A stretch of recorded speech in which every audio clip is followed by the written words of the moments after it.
ancient script had been rewritten, no products are to be sold. Yeah, they got you where they want you. Yeah, they put a spell on you.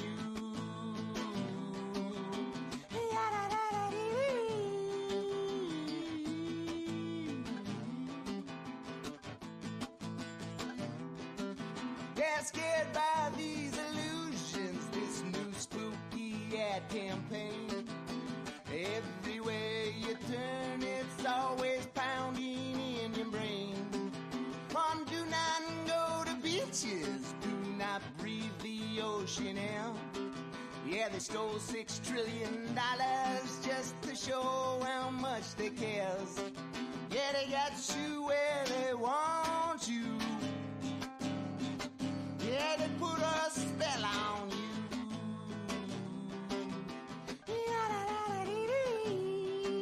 Yeah, they got you where they want you. We're flipping through all them channels, programming mind control. Try to convince the world that the humans got no souls.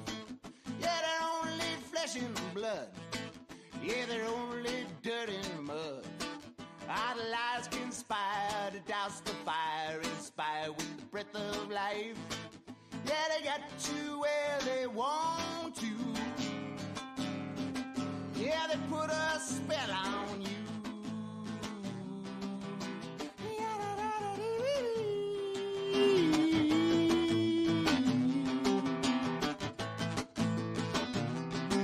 More lockstep marching doctors with their dangling stethoscopes. Their science they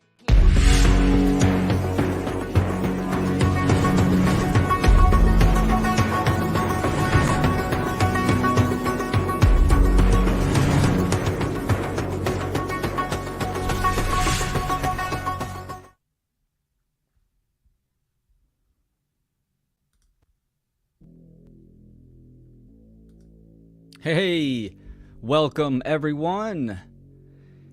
Happy and blessed winter solstice.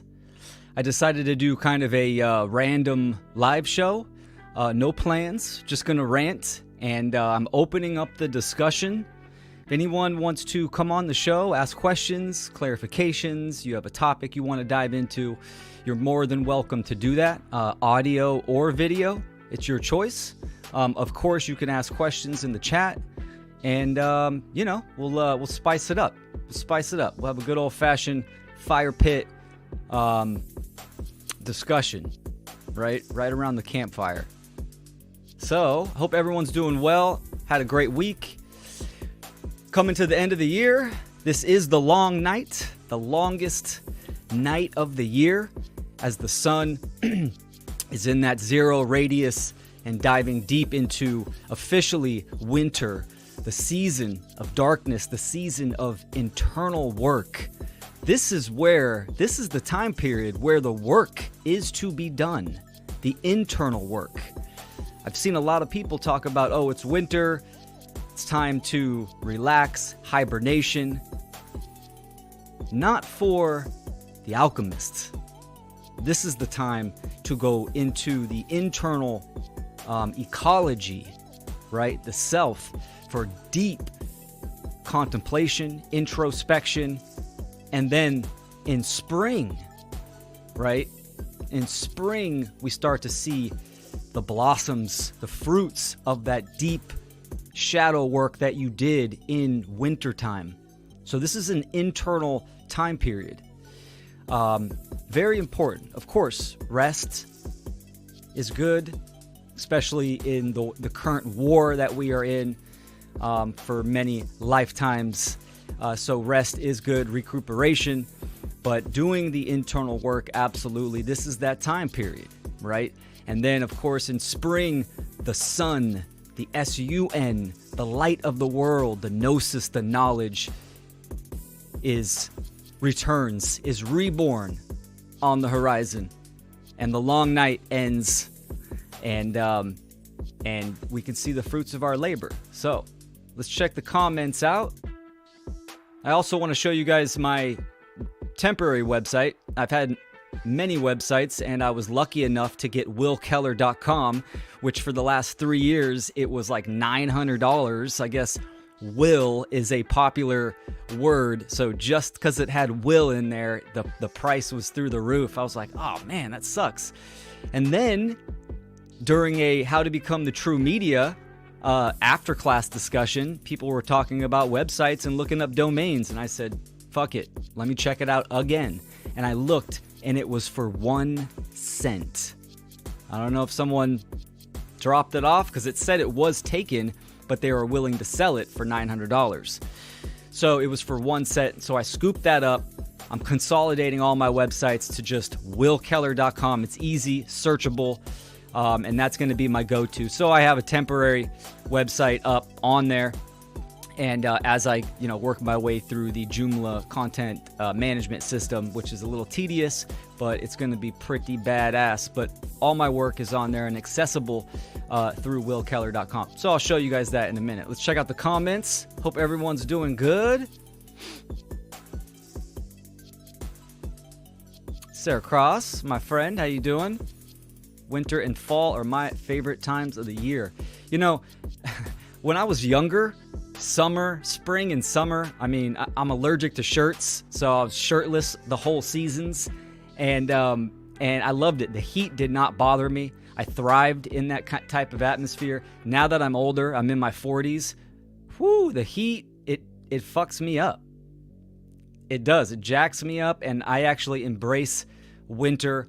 Living in California, you can't really complain on the winters. You'll get some rainy patches here and there. Obviously no snow, depending where at in California. I'm in the East Bay area, so definitely not going to get any snow. But, an hour, 2 hours going east, and I'm right in the snow.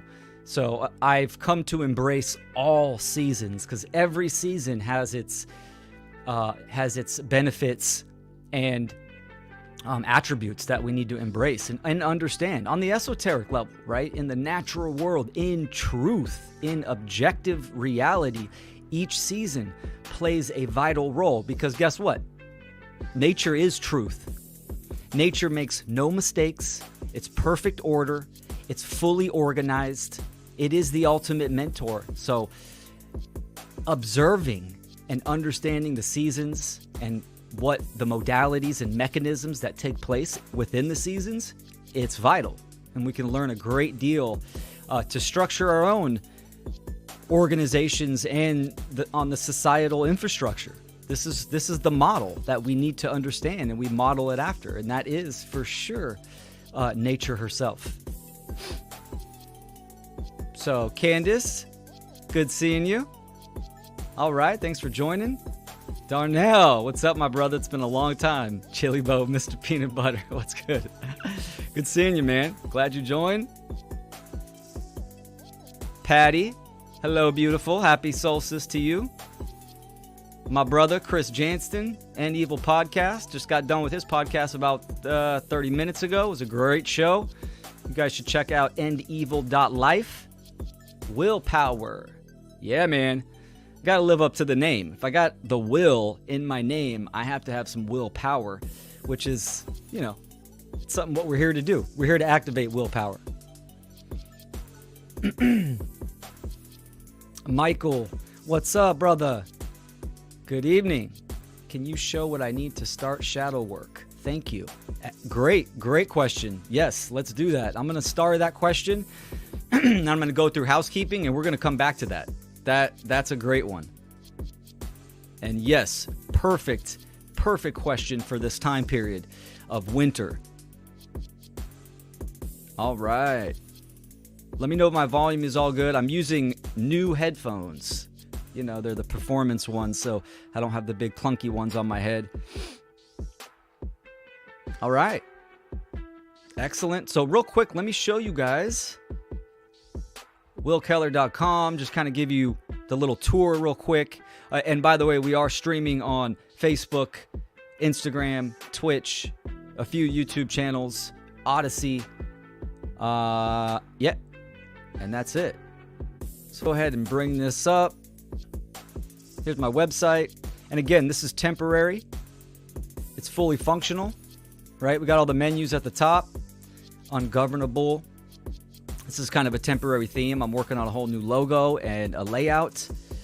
I get into my introduction and some of the topics that I talk about. Obviously, objective morality, natural law, freedom, activism, psychology, metaphysics, human suffering. Conscious parenting is a big one. True spirituality and what that means and entails. And definitely the only solution for the current state of the world and humanity. And of course, my other links. Natural Freedom League is still up and running, going strong. Check out that podcast. Of course, the One Great Work and the Funnel Conference, which all of these you can access at the top in the menu. It's got its own little sections. So then I got bio, dives into a little bit about who I am and what I'm doing. Upcoming, you can see this is where the link to join the show is here in upcoming. Right there, link to join. You can come on in and join me on stage. Live, which is I'm live right now, live stream player, and then all my platforms that I go live to, my presentations, my podcasts, 77 episodes with my brother John Rowland. We started that, I think it's been 3 years ago. We're on a little bit of a hiatus. We're on our own individual paths and getting our path work going. John's doing some great stuff with the NUS, the Natural Universal Spirit. Check out that YouTube channel. And 77 episodes from Natural Freedom League. I mean, we've had some incredible guests. Incredible guests. I mean, there's a wealth of information on there. It's an interview-style podcast. Highly recommend checking it out. Mark Passio, Cal Washington, Henna Maria, Peggy Hall. Many, many content creators from the One Great Work. And then contact and booking. Anyone has any questions you want me to come on your podcast, public and speaking engagement, you can contact me direct through my website. And then One Great Work funnel and donation links, of course, which is always appreciative. All right, so that's the little tour for the temporary website. The full website's going to be coming in strong soon. I'm actually really excited for it. This was also this past Monday, so just a few days ago, was the end of Season 4 of the How to Become the True Media class. So I want to give a shout out to the 2023 graduates. This season was phenomenal. Excellent souls in this class, eager, hungry, already starting, great questions. I learned a lot from them in their questions throughout the course, and in the after class and the pre-class discussions. Had a really great time, so I'm grateful for all of them. And of course, Mark Passio delivers as a phenomenal teacher. This is a mystery school. This is what I call the How to Become the True Media. It is a mystery school. It's taking esoteric, technical, digital knowledge that is occulted, because the majority of people don't know how to do this, don't know how to get a message out. And Mark dives into publication. What's the modern day method of reaching hundreds and thousands of people to express the message of what's going on in the world in truth, true freedom, morality, and natural law. And he dives into this in many categories in detail. And of course, he's just a phenomenal teacher. So, and you get to hang out with Mark and other One Great Work Network students, teachers, educators, whatever you want to call us. So yeah, Jason, welcome. I just lit the Yuletide fire. My brother, excellent. Excellent. Leslie Powers, hey, Rick. Oh, we got Crip Rick in here. All right. What's up, brother? Cool, yeah, we got some people in here checking us out. Wanted to check the Instagram.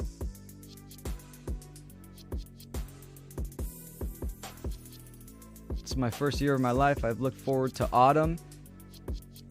Tinkerbellix, thanks for joining us. My Instagram comments are on a different window. They don't integrate into my streaming software. And this is the first time I'm actually streaming on Instagram. They finally kind of made the technical connection with StreamYard. So this is great. My Spirit of Water presentation, the link failed right after I went live, and I couldn't reset it. So Radomir, my brother, what's up? Good to see you, man. Excellent, man. One love to you. Appreciate it. Okay, let's dive in. And again, if anyone wants to join, make sure I got the link in there. Oh, there we go. The link's in there. I'll paste the link again one more time. And again, you can come on video if you like, or just audio, or ask a question in the chat. That's totally cool. I'm in a good mood. It's winter solstice. I'm feeling the energy. I'm ready for the new season. I'm ready for the new year. Or the Gregorian New Year, right? The real natural new year would be spring, would be March, for sure. Cycle. Birth to birth, life to life. All right, so let's go back to this question. Is the music bothering you guys real quick? Let me turn it down, kind of like a little background slapper. Let me turn it down a little bit more. Okay. If you guys can hear my dog snoring, he's on my lap pocket, like always. Almost every video I do or presentation, he's on my lap. That's my sidekick. All right. Can you show what I need to start shadow work? Great question. So there's a couple things that we need to know about shadow work, right? First and foremost, let's demystify what shadow work is. Shadow work is true introspection. It is visiting all the crooks and crannies, the skeletons within your own psychology, mainly the unconscious mind, right? So you are taking a deep dive, and this is a process. This is a lifelong process, right? And you take it in stages, right? You discover, you shine light onto the darkness. This is the allegory, the metaphor of light and dark. Dark being ignorance, mean not knowing, right? All the aspects of your psychology, your habits, your life that is darkened, meaning you are unaware, you do not know about. And you are shining light, which is knowledge, onto the darkness. So you're bringing the unconscious to the surface, to the conscious mind, to your awareness, to your knowing, to your gnosis. So this is what shadow work is. Essentially, simplified, right? My whole motto, simplify the profound. This is what it is. It's being honest with yourself brutally. And this is an individuated process. I think a lot of people, there are group atmospheres and support groups that I think are extremely healthy. But ultimately, the shadow work is done one-on-one, you and yourself. This is where the shadow work is to be done. And you take it in pieces. But the framework, number one, is honesty. You have to be brutally honest with yourself on all types of aspects. And it's good to get your 0 point, right? So what I mean by that is, let's say just life isn't going the way you hoped. And usually a key sign to that is obstacles. You keep running into obstacles. The path is cluttered. Life isn't flowing smooth for you, right? These are usually signs that awareness needs to be applied somewhere within yourself. For me, it was drug addiction that I stumbled into. Coming out of my music career, partying all the time and all this shit, and then having a long-term relationship, and then my girlfriend at the time getting pregnant, but still in this hell within my own psyche, within my own internal ecology, and then having the pressure of being a father and living in fear, right? Every day I'd wake up and have that feeling like, fuck, I might die today. I functioned very well.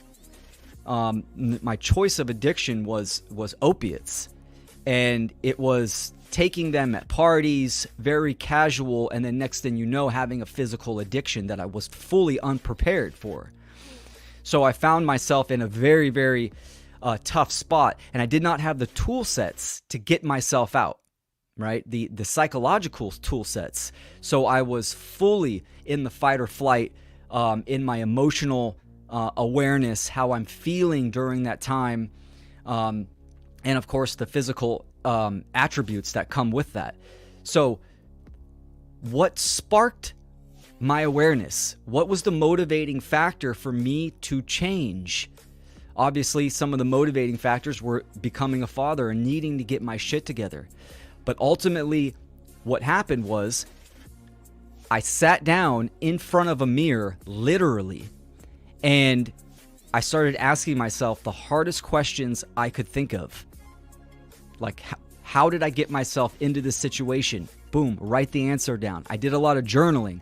Journaling is fantastic, especially on a day-to-day basis, because you're writing it down on paper, you're materializing it, and you're able to look back either a few days later, a week later, a month later, and you're able to read through it to observe the patterns that you are going through, whether you're writing down how you're feeling, thought patterns throughout the day, if you're drinking too much, if you're doing this or doing that, any type of behavior, you just write that down.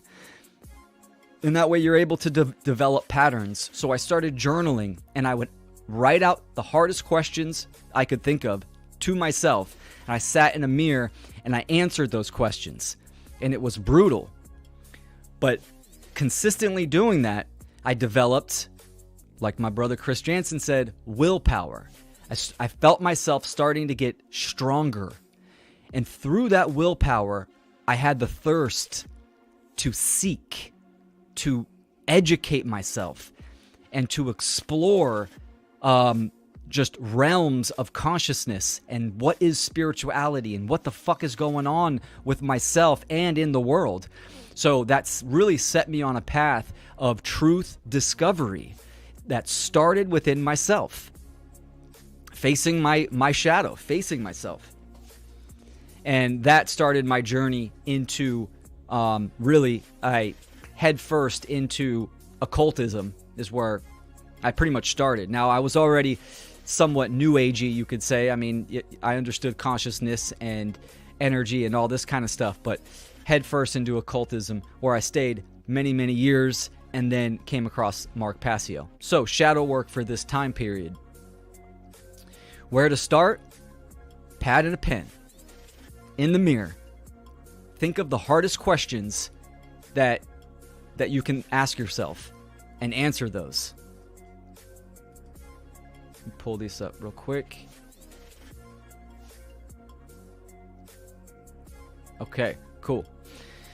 So that's during this time period. Now, obviously, shadow work is a continuous process. What does shadow work look like for me now?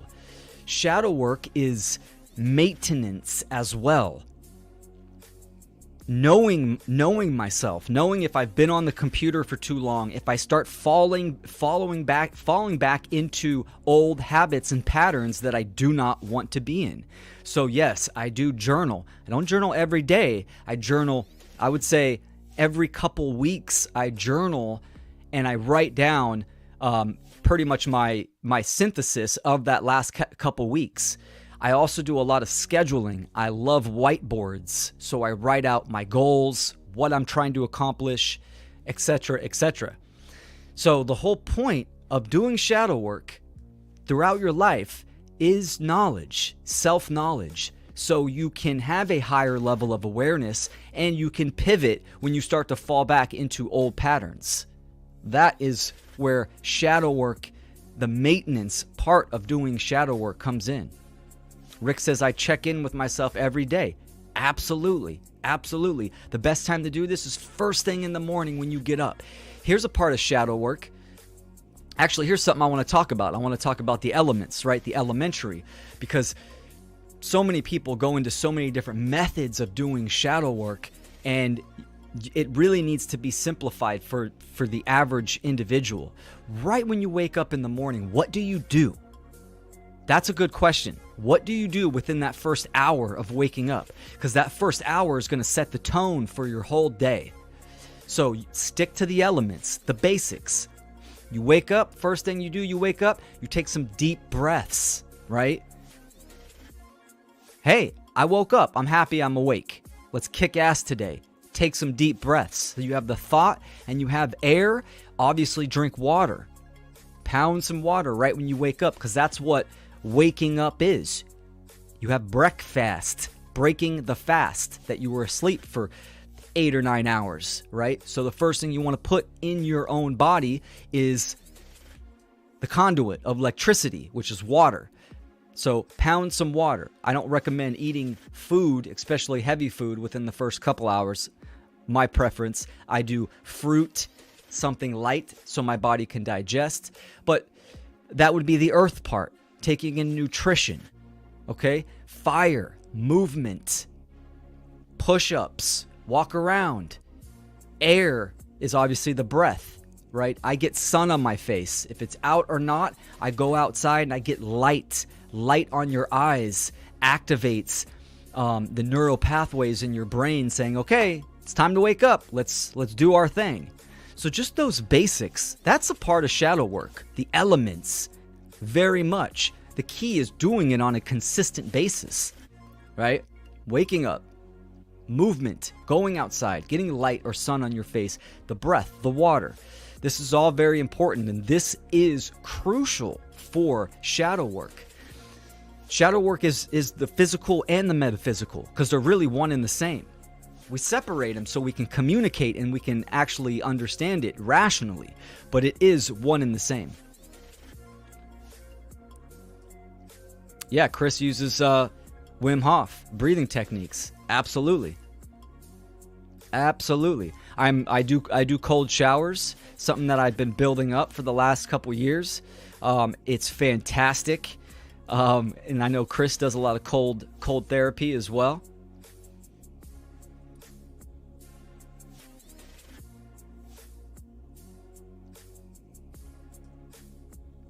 Sarah Cross says, I always feel that winter is a great time to work inwards and reevaluate things. Absolutely. This is what this time period is.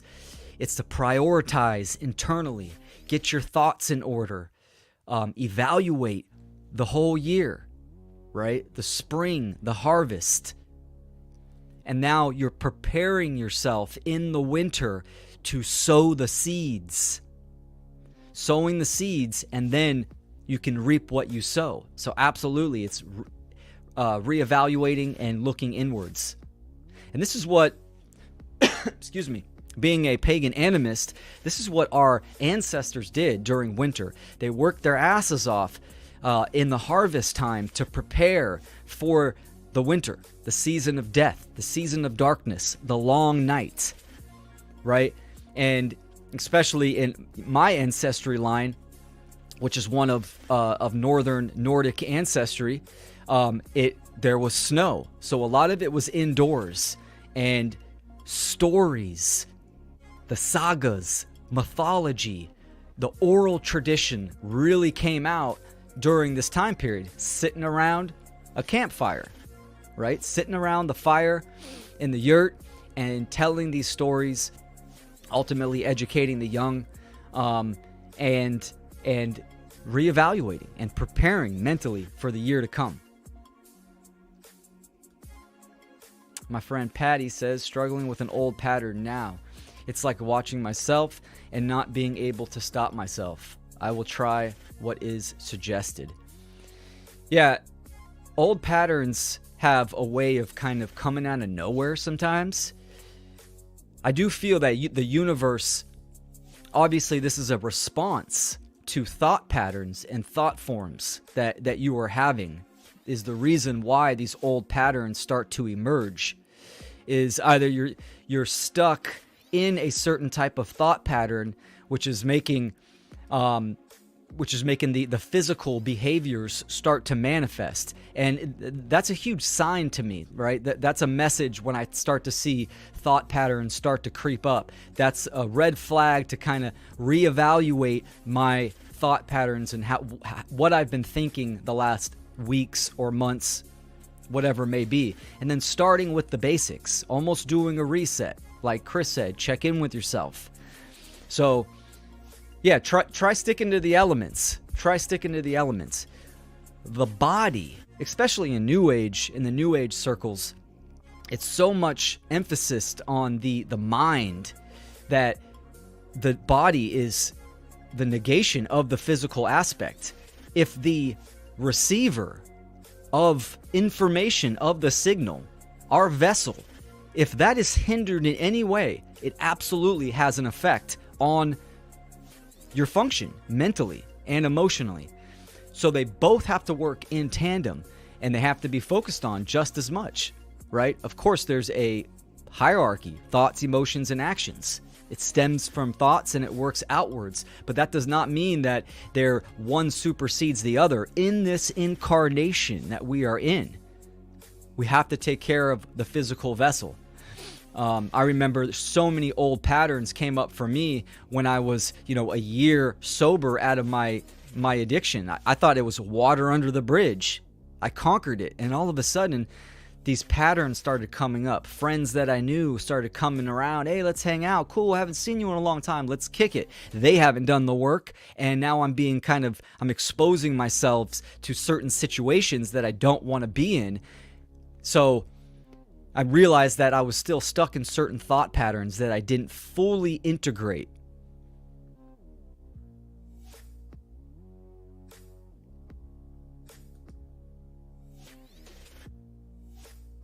I am affirmations, stretch, do some Qigong. Yeah, Qigong's fantastic. Get grounded, breathe, have pine needle tea. Very nice. Then tackle the beautiful day ahead. Yep, absolutely. Part of taking inventory and checking in, I use a whiteboard in the morning. How are you going to kick ass today? How are you going to accomplish your goals? Right? And there's an ebb and flow to life. There's an ebb and flow to the week. There's an ebb and flow to the day as well, right? So we need to understand. This is why understanding the natural law principles and understanding them on a consistent basis, where you could see the ebb and flow. You could see the causality of where you need to focus your time and attention to. You could see the polarization in your emotional state, and you know how to counter that. So again, it's all about awareness. It's about seeing something and having it trigger a part of knowledge. I'm doing this. Okay, I'm catching that ahead of time, and I'm going to pivot.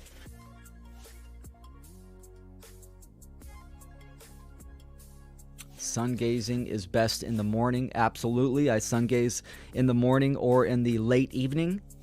It's fantastic. Actually, here's a story on sun gazing. My vision has always been really, really good. When I first started sun gazing, I think there's kind of like an adaptive aspect to it now, but when I first started sun gazing, I noticed that my visual acuity was very sharp. It seemed like I could almost focus in at a further distance or have sharper clarity on a narrow spectrum on my vision. So I found that super fascinating. That was many years ago, but sun gazing absolutely is good. You can actually stimulate the nerves in the eye, and they can grow back. Summer here in SA. Yeah. Yep. I know it's a trip to think about. He's in South Africa, so when you're on the other side of the planet, everything is different. I'm celebrating winter solstice now, but yet it's summer over there. It's a trip. And technology that we're hanging out right now on the live stream. Technology is really ultimately a beautiful thing. This is what we're here to do. We are creators, lower C creators.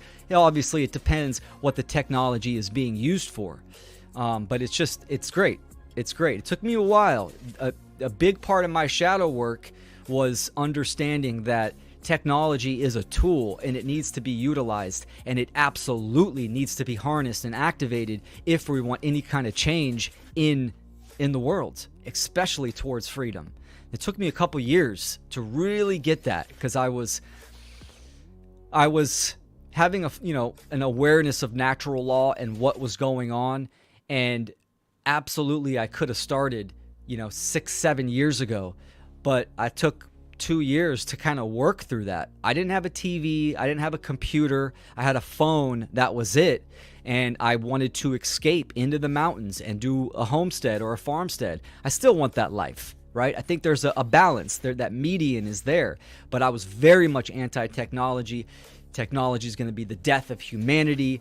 I was focused on a reset almost, right? I mean, looking at the world saying we're too far gone due to technology. We're going the wrong direction. Everything needs to crumble. Just like the farmer sets blaze to the field to rejuvenate it for the next cycle of crops. I was in this mindset, right? The state of mind, which there's slight truth to that, right? But that's ultimately not the way at all. And it took me a while to work through that. And Mark Passio had a lot to do with helping me pull out of that inaction, that cowardice, and that ignorance of technology and how to create change in the world.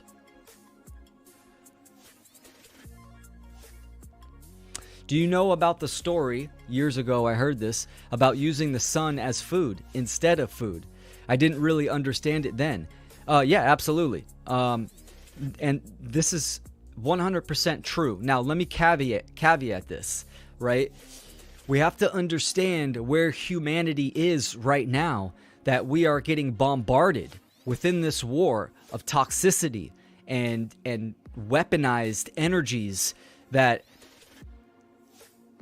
maybe hundreds of years from now, when humanity has evolved, if humanity has evolved, we will absolutely evolve to that level where we get source food. We get soul food. The soul, the sun, S-O-L for the S-O-U-L. Because ultimately, all the food that we eat, whether if you're vegetarian, vegan, or you're doing, the carnivore thing, right? You're taking in sun, ultimately, right? The sun is the light bringer. It gives light to the planet. The plants take in the sun. The animals eat the plants. Some humans eat the animals, right? So there's this process of obviously taking it straight from the source is what we want to do. Now, some people can do this now, very few, but we need to understand that we need to evolve. That's in mind and in our vessel as well before we reach that type of level on the aggregate. Something that I'm not at that level for sure.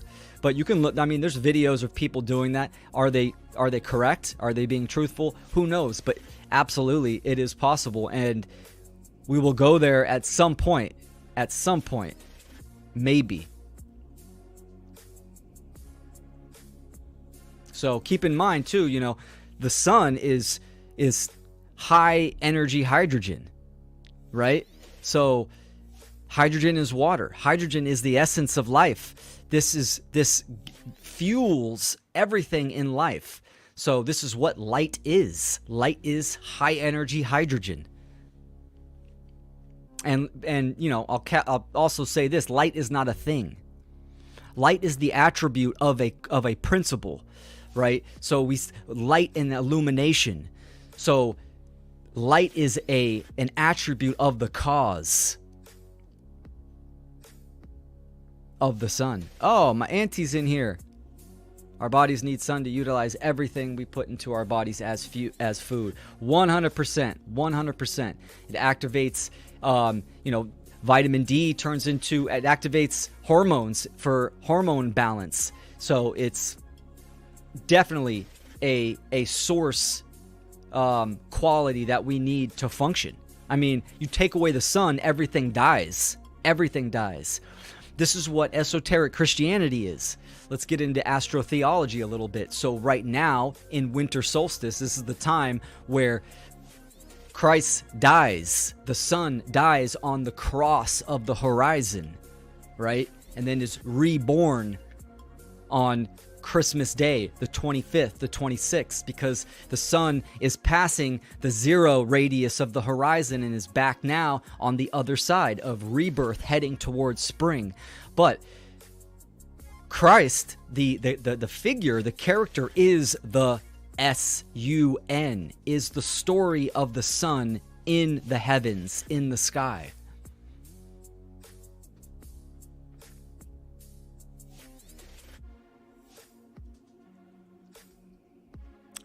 Technology used with the right intention is great. 100%, 100%.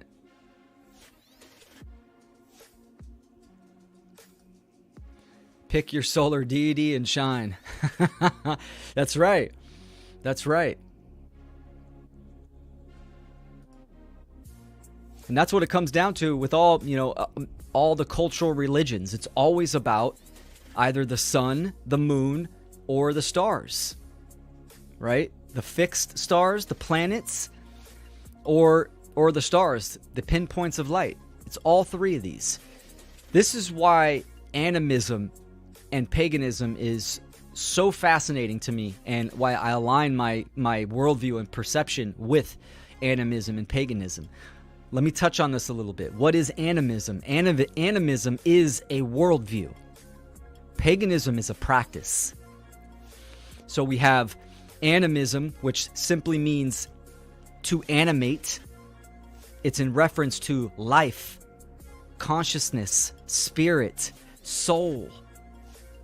This is where animal comes from, with a soul, animated. So animism is the worldview that all is from life force consciousness and mind. That everything has life within it. Even our creations that we create, we are imbuing our essence into this creation, because creator and creation are not separate. They're one and the same. The energy is there within both. So, and then paganism, the word simply is country dweller. That's what it is. This is a word that the Christians gave, and the Catholics during ancient times gave the people outside of the Abrahamic traditions. That's all that word means, is country dweller, right? So someone outside of the cultural norms, the Abrahamic religions. And absolutely, we need to be outside of those. Understand the esoteric meanings, absolutely, because there's vast amount of knowledge and education there for self-development and internal progression. Absolutely.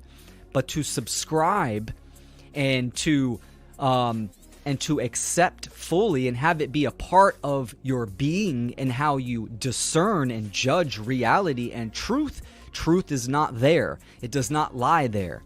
Truth lies in nature, in the natural world. This is where truth is, that which is. So animism, having that worldview of what are some of the attributes of animism? Observation is one, right? Understanding that nature is not man-made. Nature is a part of creation, which is what the word nature actually means, nekcher.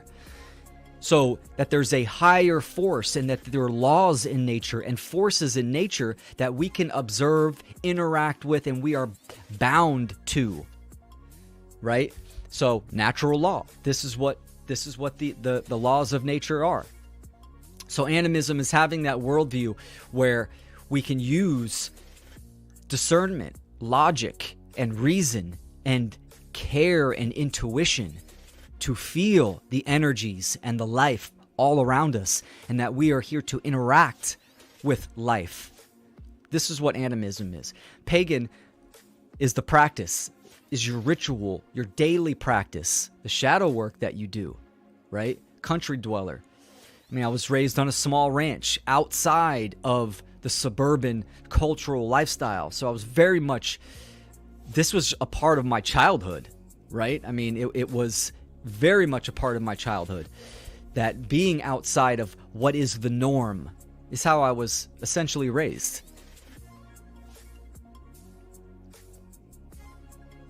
Salute, Fred. Salute.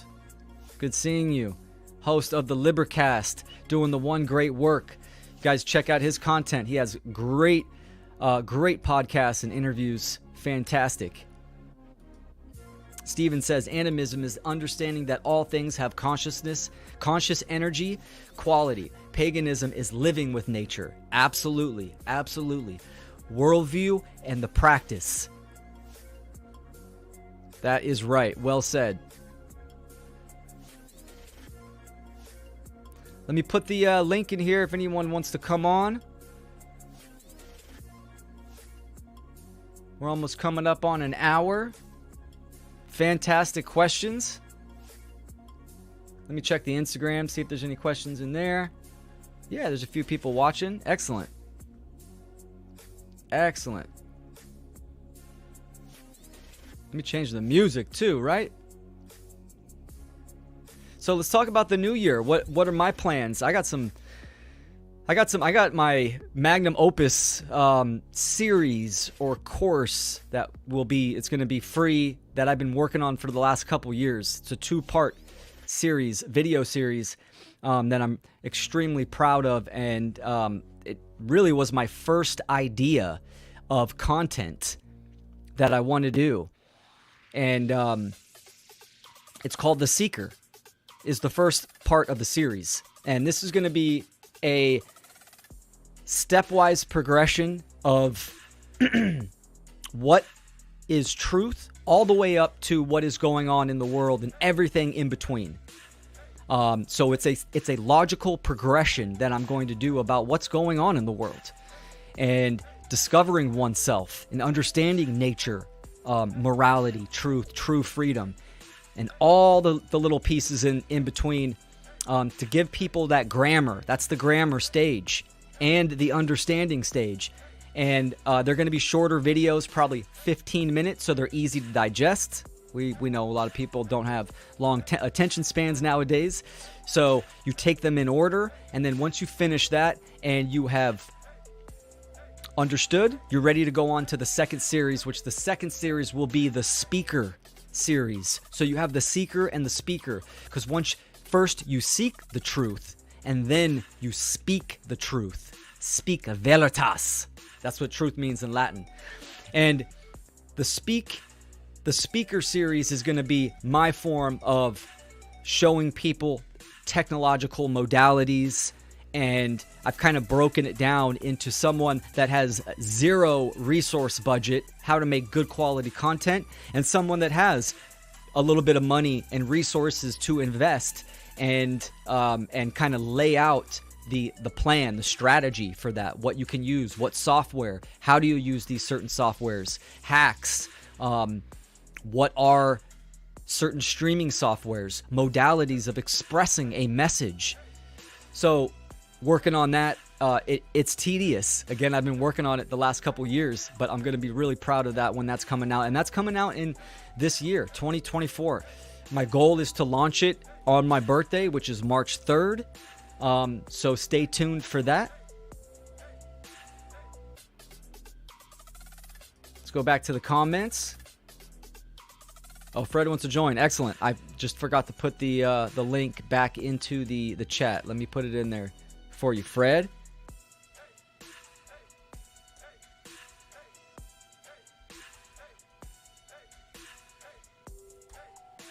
All right. There we go. The link to join the show is in the chat. You can also access that in my on my website in the tab of upcoming. Under this title, you'll see it right there. Click this link to join the show. Christopher James says, well said, Will. Damn, missed the first hour. I have to catch your replay.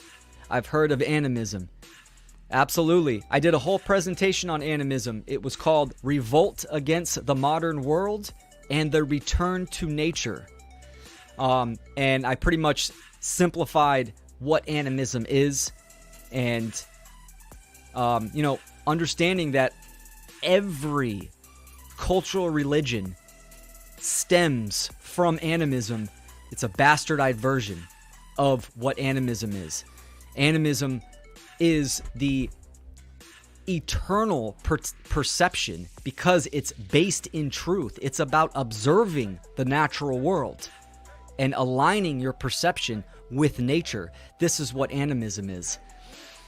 This is also why genocide happened to a lot of the animists and the pagans, to eradicate that type of worldview and to eradicate the knowledge and steal the knowledge of self and nature and natural law. He said it was used as an insult. Okay, insulting me that you've never heard of animism? Not sure what you mean.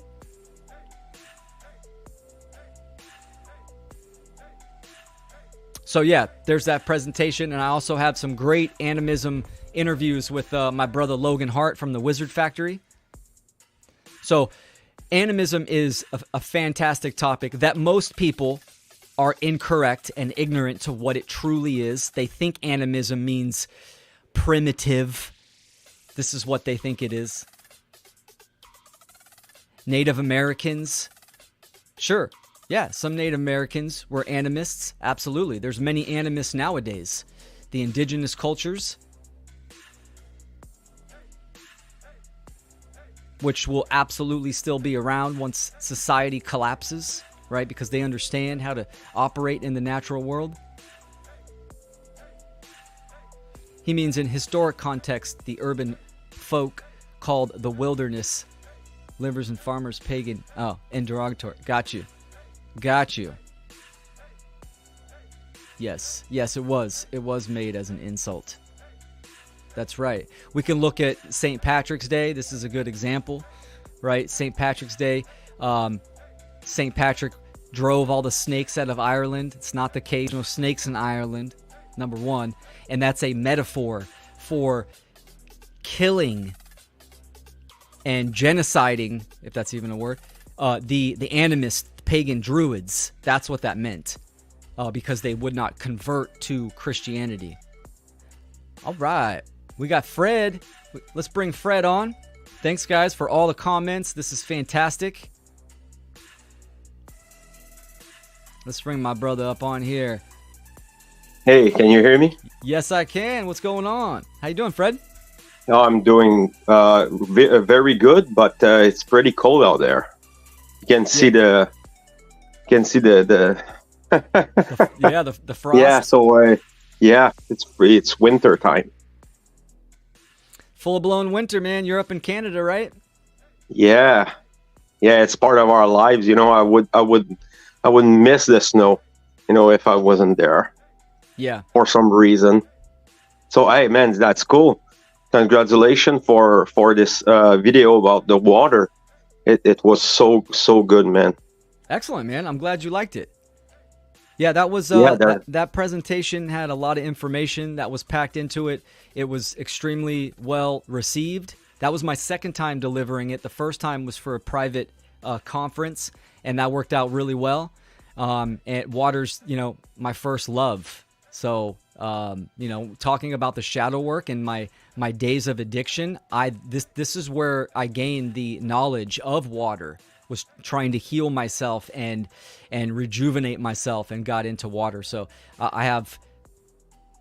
it warms my heart, that place of water, and really all the elements. And I know with your work, you dive into a lot with the shadow work. Do you want to talk about your work and that topic as well? Sure. Actually, my great work is born from this shadow work. And this desire for introspection and healing and self-healing. So there's a lot of care behind, and I think this is one of the things that we must take in face value, that we are a reflection. We are a reflection of this world, and we have to instill change. You have to start inside. So this is where I started, and the Libercast for me has been this is where I broke the glass, so to say. So actually the Libercast is my attempt to build one of these great work, and bringing people together. And this and the approach I have is it's that I try to get to two kind of people, French and English people. So this is very hard. There's a lot of work to do, and then there's a lot of work to do on myself. Indeed. So there's it can be difficult to repeat again and again, but we need to do it. Yeah, absolutely. Well, you've had consistency, which I think is extremely important, especially with someone doing the one great work. There's this feeling that I've seen, kind of a lot of people express, and I understand myself, that when you kind of wake up and you have a greater awareness that you want to create change and you want to see results fast, right? So you start doing the work. But then you kind of get hit, after a certain amount of time, you're like, oh man, the change isn't coming as fast. Am I making a difference? So there's shadow work that is involved even within that, to kind of ground yourself and understand that, hey, if you're committed to this, it's lifelong, because it might take generations or lifetimes for us to reach a place where we can call true freedom, or we can see change in the world at a huge aggregated level. So that consistency is key. And of course, what drives consistency is willpower. So I see you're doing, content all the time. So I have huge respect and love to you, brother, and well done. I would like to do more. But the choice that I made is to have children, and then they're taking a lot of my of time, so and attention. So I try to say to be as constant as you say, and in my part, there's a lot of things that I had to deal with in the shadow work, and it's not an easy task, there's no easy solution to make it through. You have to go through it, and being able to on my part, it was the social part that was difficult. I had the problem to approach people, trusting them, and then it's getting better. It's not perfect, but it's getting better. And this is one of the things that shadow work is bringing you this work inside of you. But essentially, it's a work for the outside. If I express myself well, there's a reflection there. There's no separation between the external world and this world we have inside. No, it's intimately connected together. So it's an ongoing work, and the people who are in it. I think about Caroline Riley, who's doing a great job with the shadow work community, and it's very inspiring to see you guys putting the end to putting your hand in and make it all this hard work, and putting back these programs and presentations that are so invaluable at my opinion. Excellent, brother. Well said, man. Yeah, Sarah Cross said, teaching our children is the greatest work of all, the future. Yeah. And, you being a father, and as I am, I mean, this is something that you and I are both passionate, this topic of conscious parenting. And absolutely, this is getting down to the root, right? I mean, parents need to wake up. They need to do the shadow work themselves and teach their children the objective principles of what it means to be a parent. They need to understand these principles. You want to speak on that, on conscious parenting and the Sure. How vital that is? Well, as I was saying, being a parent is it's a mirror. Yes. So your children will imitate you and your behaviors and how you deal with problems and emotions. So there's no guide for being a parent. You learn it as it goes. Mm. And shadow working is the same thing. So you have a beautiful symbiotic relationship with your children, and what makes me I would pretend that I'm a conscious parent, means that I see my children as individuals, different individuals, and unique and beautiful human beings. So I essentially I try to transfer this care and attention and knowledge to my children through examples. Means that you share, sure, but you have to tell them and show them how to control their emotion and how to behave with other people.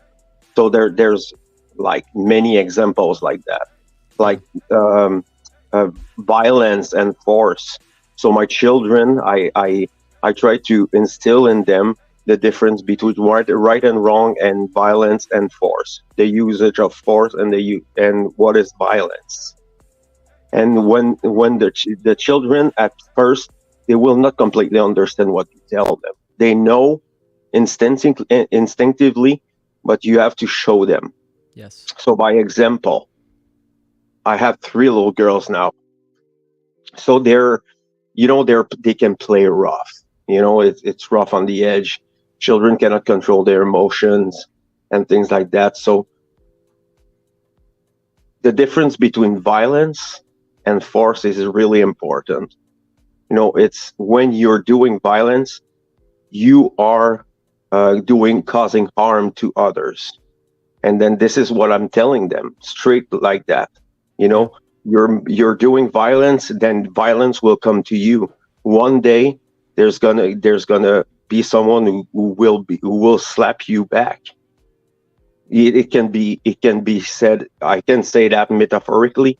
Essentially, it can be from there's so many kind of violence that can be done unto us and children. But the fact that we decided to homeschool them and giving them the choice to grow up and make their own choices and their own mistakes, so they can grow up with respect Yeah. and understanding. I don't know. My language is my English is is narrow, and I try to express myself better with the time. But Yeah. No, this that's great. That's this great. is this yeah this is a children need to be led by example. And when you don't have this self-respect, you don't have this self-love, this self-care, you cannot teach that to them. So Yeah. this is where shadow work is coming in that. And what makes it difficult for most people is to confront this mirror image that we have, from the people around us, from our children, from our family, and things like that. So there's a lot of how can I express that? There's a lot of instant introspection and individuation into the relationship and this osmosis you have with other people.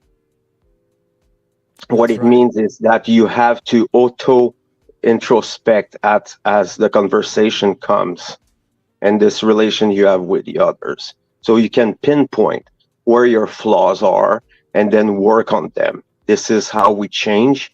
This is how we change our condition into society, in the family circle, and the friends, and it's not an easy task. We're raised into this world where there's too much entertainment, way too much noise, psychic noise, and attacks. There's a lot of kind of violence or very sadly tolerated into society as gaslighting or narcissism or psychopathy, secondary psychopathy. That is Mm-hmm. it's widespread, and it's scary because Yeah. people are behaving like that without knowing it. So this is a this is a self-realization there, you know. This And is I'll why, this yeah. sorry to interrupt. This is why relationship between parents and children it's so important to have that strong bond, communication, because you think about it, I mean, you really only have your kids for 7, 8, 9 years where they're all yours. Actually, for most people, they give them up even earlier than that. But as a conscious parent, 7, 8, 9 years, your kids are all yours. Your kids will give you a relationship that you have never had in your life because your young kid is 100% in, right? 100% in on you. You know, so they have that commitment there. But then just naturally becoming their own individual, they will separate from you as they're discovering their own way and their own path. And especially like you were talking about, you know, just the current war that we're in, there's so many distractions. Everything is stretching and reaching for their mind to take their time and attention away from you. So that education and that communication is so important to have that.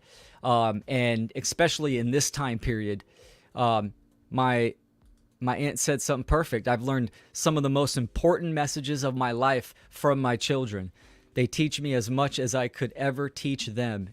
Beautifully said, Yes. Auntie. Right on. Yes.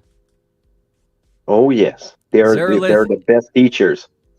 Steven, my man, how you doing, brother? You want to jump in on this convo? What's up, man? Great. Been tuning in for a little bit since I was on the road, getting home. Excellent. Man, and you know, I've just been thinking about where you know, kind of the quote zeitgeist of at least Western civilization, as best that we can gauge it, the English speaking world, if you will. Yeah. You know, in the last several years, right? Because a big thing that's been my zero in whether it's navigating life or dealing with how the conspiracies against freedom manifest in your world, in front of you. 2020 became a big reveal of everything in context when it comes to what Mark Passio taught about dark care, as well as lessons from Michael Sarian on the Dragon Mother, the female Illuminati, and at the end of the day, it's just like, especially with my life now, where I am working consistently in a florist and garden shop, where I'm around women who, let's just say, are uninitiated, right? You have to, like, guys don't have the same problem talking to each other, even if there's this cringe element, like when you start talking about conspiracies in a serious sense, or how freedoms ought to work in a certain sense, right? But that all falls apart around the women that are of the culture, that are of this culture, that are there, and men having that conversation. It's, you know, some men have more naturally have success with those kinds of conversations than I do, I suppose, but I'm certain it's not many of us, right? For those of us that are figuring this out, right? Yeah.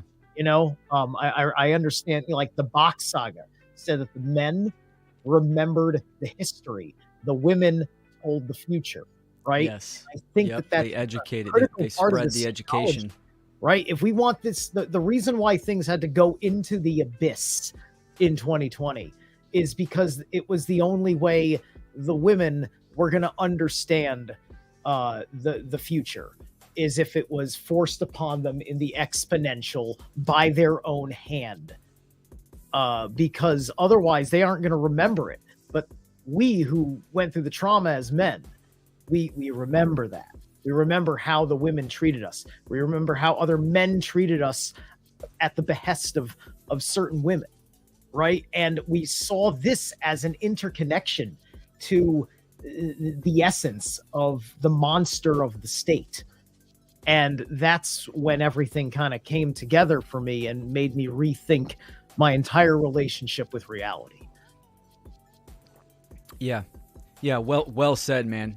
Those are some great points. I remember during that time period of that socially perceived crisis, and I had several friends that, took the needlecraft because they had pressure from their wife. And I'm sure it's vice versa. And mainly too because their job requested it, right? A lot of these men took it because as a man you're a provider.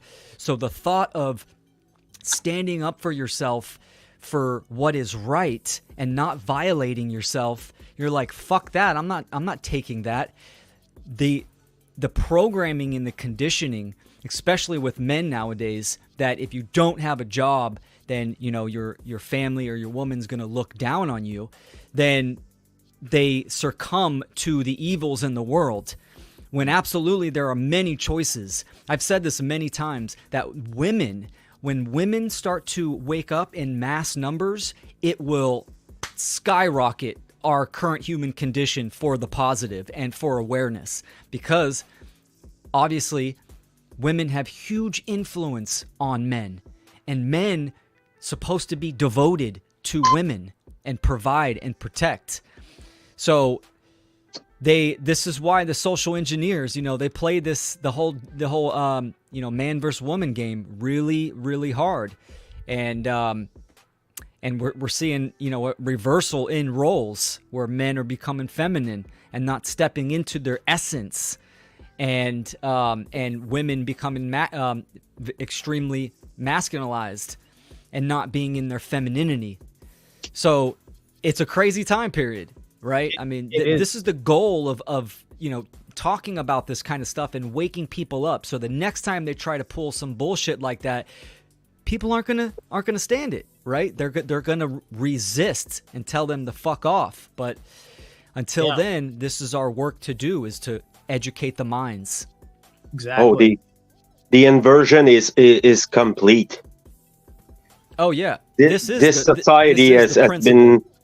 Yeah, it's incredible. When you have the eyes to see, it's incredible. The principle of gender. The ultimate agenda is against nature. This is the biggest principle that they use. It's the inversion principle. Upside down world, right? Yeah. They flip everything on its head. They pervert everything. And this is why, ideologies like relativism are so popular, which that seals the deal right then and there. If someone subscribes to relativism, then there's no truth, there's no lying, there's no right or wrong. You can do whatever you want, and it's a wrap. There's no communication. So even if people are trying to communicate truth, it doesn't matter, because I don't believe in it. It's whatever I think and whatever I feel. Right. So it's such a root issue. It's like a better world right under their noses, though. I'd say it's like it's an attack on the creator for forever, right? And now we're finding people are grown with it. They, there's a likability. No, it's not as cringy. A hell of a lot of people had gone through enough, right? Yeah. Yes. I was saying about that, how the attack on gender, it's like it's a principle of nature. Everything, like, things have gender, and to attack that is like to erase the creator's plan. It's like an attack on nature itself. So it goes right along with the the satanic inversion. So our language constructs build our world. I'm in the middle of reading. That's gendered too, right? I'm in the middle of reading Martin Heidegger, and I just read the chapter where he gets to the point that the very shape and expression of the way your world manifests for your ability to have this Dasein, this existence in the world, is through the language constructs of the particulars of what things are, what's your word for room and scissors and computer and hands and mother and father are outlawed in the what Senate. these words are. They're that word's association with the deep etymology and other forms of context and how that shapes meaning. And then that is literally the construct by which like those words give meaning to what you can see. Studies have shown that, there are like 50 shades of green or something like that. But if you don't point out shades of green to somebody, they'll never see the shade of green if their whole culture, if their whole world had never been pointed out to notice. See, that's a different shade of green. Apparently, Inuits have like 100 ways of describing snow. So even though the ocean's always been blue, they just looked at the ocean as another shade of green. This is language constructs, and we can open up our worlds with them. We can master our worlds with them, but this is also where the inversion comes in. And, the gender, which is just all part of the creative destructive principles, is going through an inversion, and it works slowly, and it boils as a mental illness. And so it's hard to like run up to somebody to help them with that problem, because there's enough support and acclamation and too many people willing to go straight to insulting, like homophobic remarks or something, right? To kind of poison the well and make things worse with somebody who, look, they're going to need to experience being that for a while because of prior trauma. Just give them a goddamn hug, right? Treat them with some humanity. Yeah, trauma is really what fucks the world. That's really the reason why all the bad shit. I mean, it's all, trauma causes bad parenting, causes trauma, causes bad parenting, and it's just this endless cycle. And there's different levels, you got the SRA families with their, whatever created the way that the Rothschilds, they raised the boys as Jewish and the girls as Christian in their families. And it, with all of my work and looking at the circumcision and what it does to brains and that kind of trauma inflicted on purpose severs the bond with the parents, and then they send their kids to boarding schools and they never get to see their mothers, and just the general level of trauma in just being in a rich family. And then you get the other satanic cult type shit, and that scientific application of trauma changes the brains of the people forever. And it makes it so that it can be programmable, where they don't have free will anymore. I mean, it's the ultimate goal of the satanic controllers. And then you see that is pushed out at a low level on the whole society. And we see sex and violence on TV, and I mean, it's just wiring our brains that way. And it's trauma is the key really to understanding all of how everybody's mind is so messed up, and everybody has trauma at some levels. I find an interesting level of delight when I learn things from people that may be, possibly my enemy, right?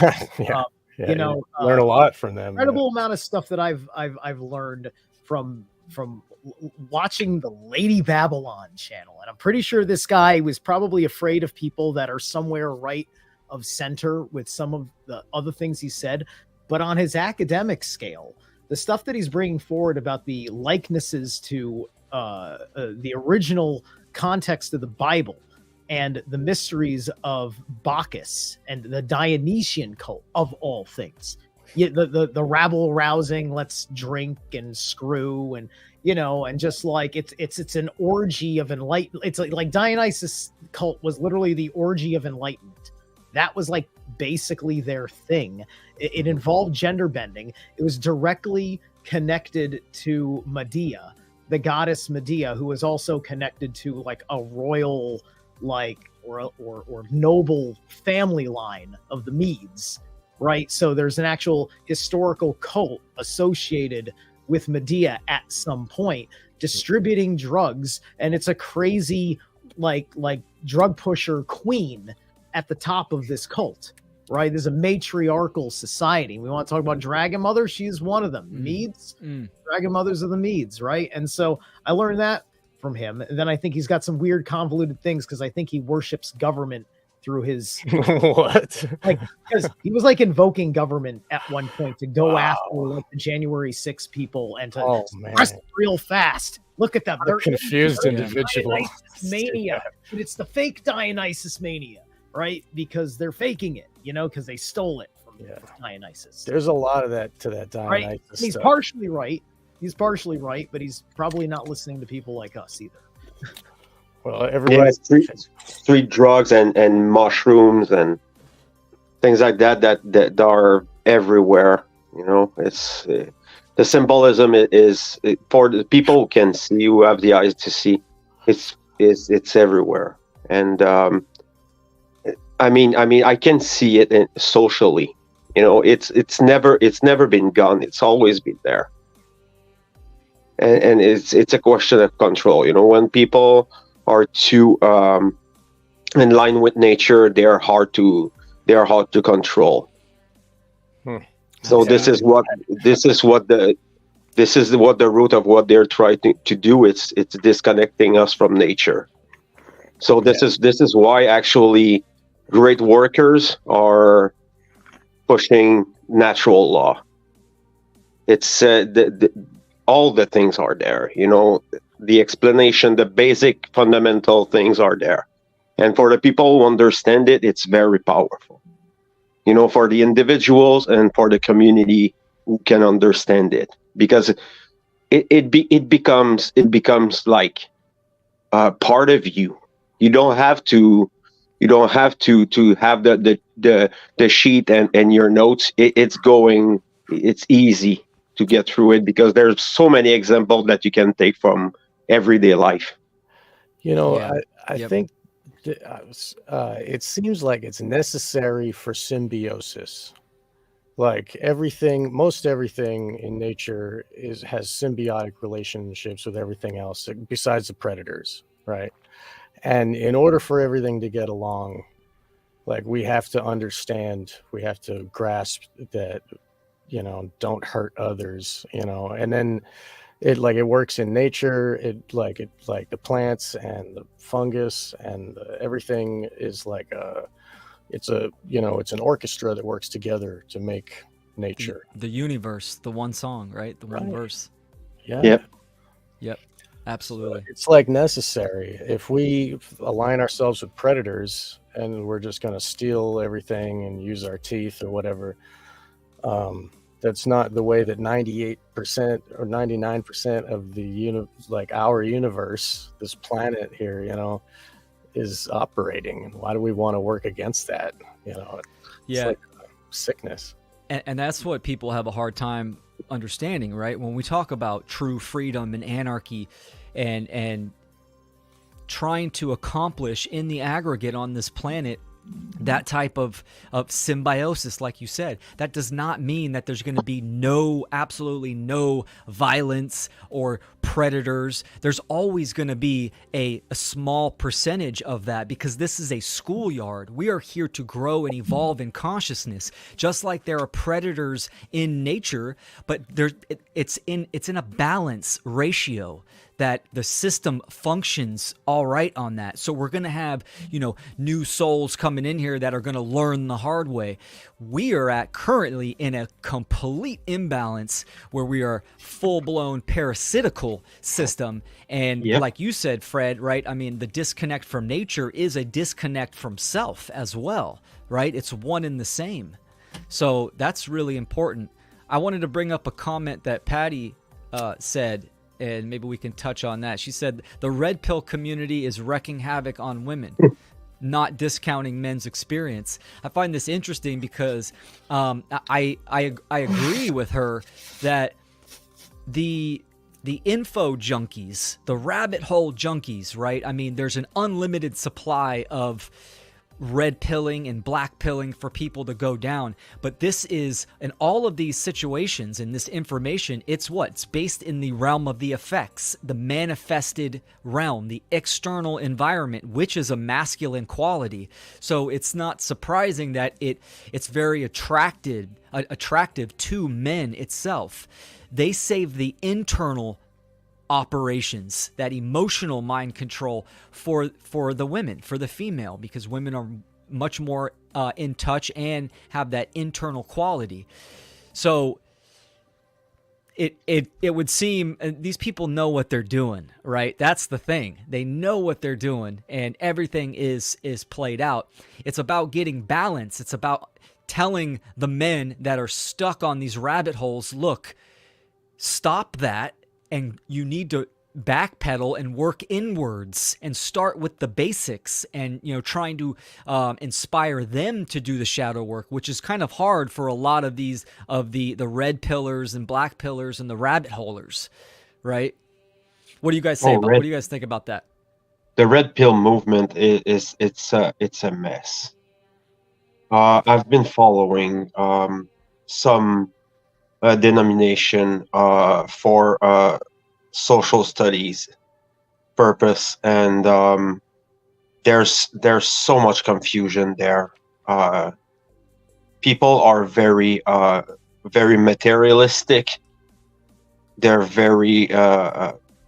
they're based into this prison of the 5 cents, and I'm referring to Mark Passio's work, because I say it a lot, but I think there's this work there. Mark Passio's invaluable work must be known, must be teach to other people, from other people with different experience, different approach to things. And why do I mention that? Because this war is hegemonic. This is an all attack on humans. It's not only women or men. It's a complete attack from everywhere, spiritually, psychologically, and mentally, intellectually. You can see it. It's transpiring everywhere. The divide between men and women is getting bigger and bigger and larger, and it's not a sexual things. Humans are sexual beings. It's not about that. It's about connection, respect, empathy, cooperation. This incredible link between men and women is getting eroded day by day. This is like the Trinity thing there. They got AI girlfriends now. Yes, they oh do. My God. Dude, well, when you think about it, and then I want Steven to comment on that if he wants to. But real quick, man and woman, that is the this might piss off a lot of people. That's the ultimate connection. When man and woman come together, they create life. That's right. They have the potential to create life. So when men and women come together, meaning they align to truth with each other, that's an unstoppable force. Yeah. The fourth Matrix film. I had planned to make a video about that. Mark beat me to it by like a week. So so now I have to riff slightly off of him. But that's a really good example. Like that film kind of made a demonstration, right? Because you're going through and you're watching Trinity have a re-emergence into consciousness, just like you see it with Neo. But here you're also seeing it with Trinity, who is now an equal partner piece to the story. And everything going on with her that brings her to her moment is a completely different course of interactions, right? Because she wasn't there to follow a white rabbit like Neo was, right? Like, Neo, male, hunter, the hunter, right? He's doing that stuff. It's the proactive, right? This is about how an entire world is feeding her in stimulation or whatever, and then everything just boils down to not being called a certain name. And I've seen women flip so fast on being called the wrong name. They don't like being called honey because they don't like that as a pet name, and then all of a sudden they're ready to kill you. So that scene was just like, whoa, right? And that's kind of what it has to be like for the women to wake up, I think. And Neo has to have this very, very gentle roundabout hand because of the way the system operates and how she's operating in the system to say, these are what I'm offended by and not offended by, because this is how I have my social approval. This is how I fit in my family, and all of these other aspects of her world. Well said. Well said.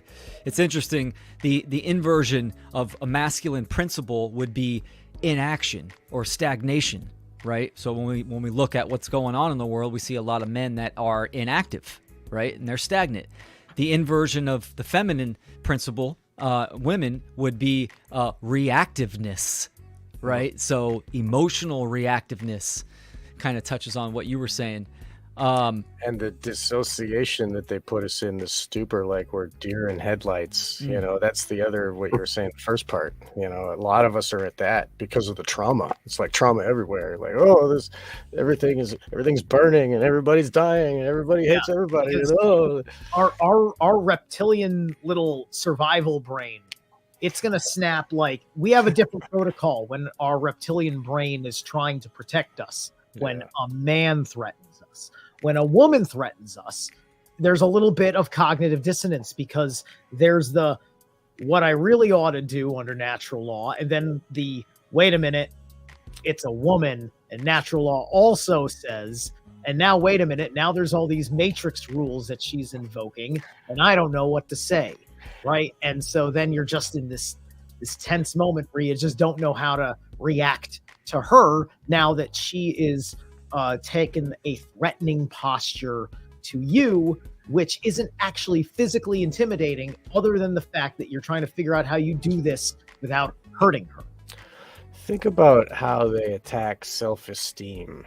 They use the women's perception of us for us to attack ourselves, to create a self-loathing. Look at the MGTOW guys. Those dudes, they're self-loathing. They won't admit it, but it's like the strongest man in the world can be turned into a little ant by his woman, who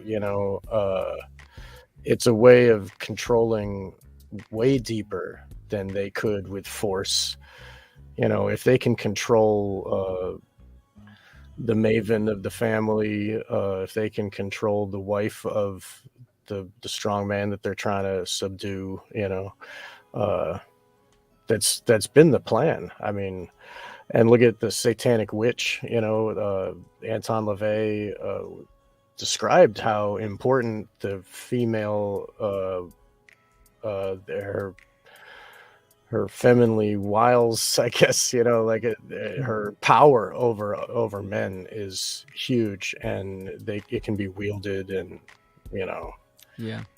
3-inch heels and whatever else. Like, he had a formula, and he wrote it, and he talked about how Tuesday Weld is the queen, Marilyn Monroe's okay too, and it programmed us to think that's what's pretty, and now they're cranking the gears all the way the other direction. They're big fat women and bald people, and it's really weird what they're doing. They're anyway, go ahead. Yeah. Sorry. Sorry, I just kind of went good. Good points. Yeah. Good points. I'm going to bring up a couple more comments.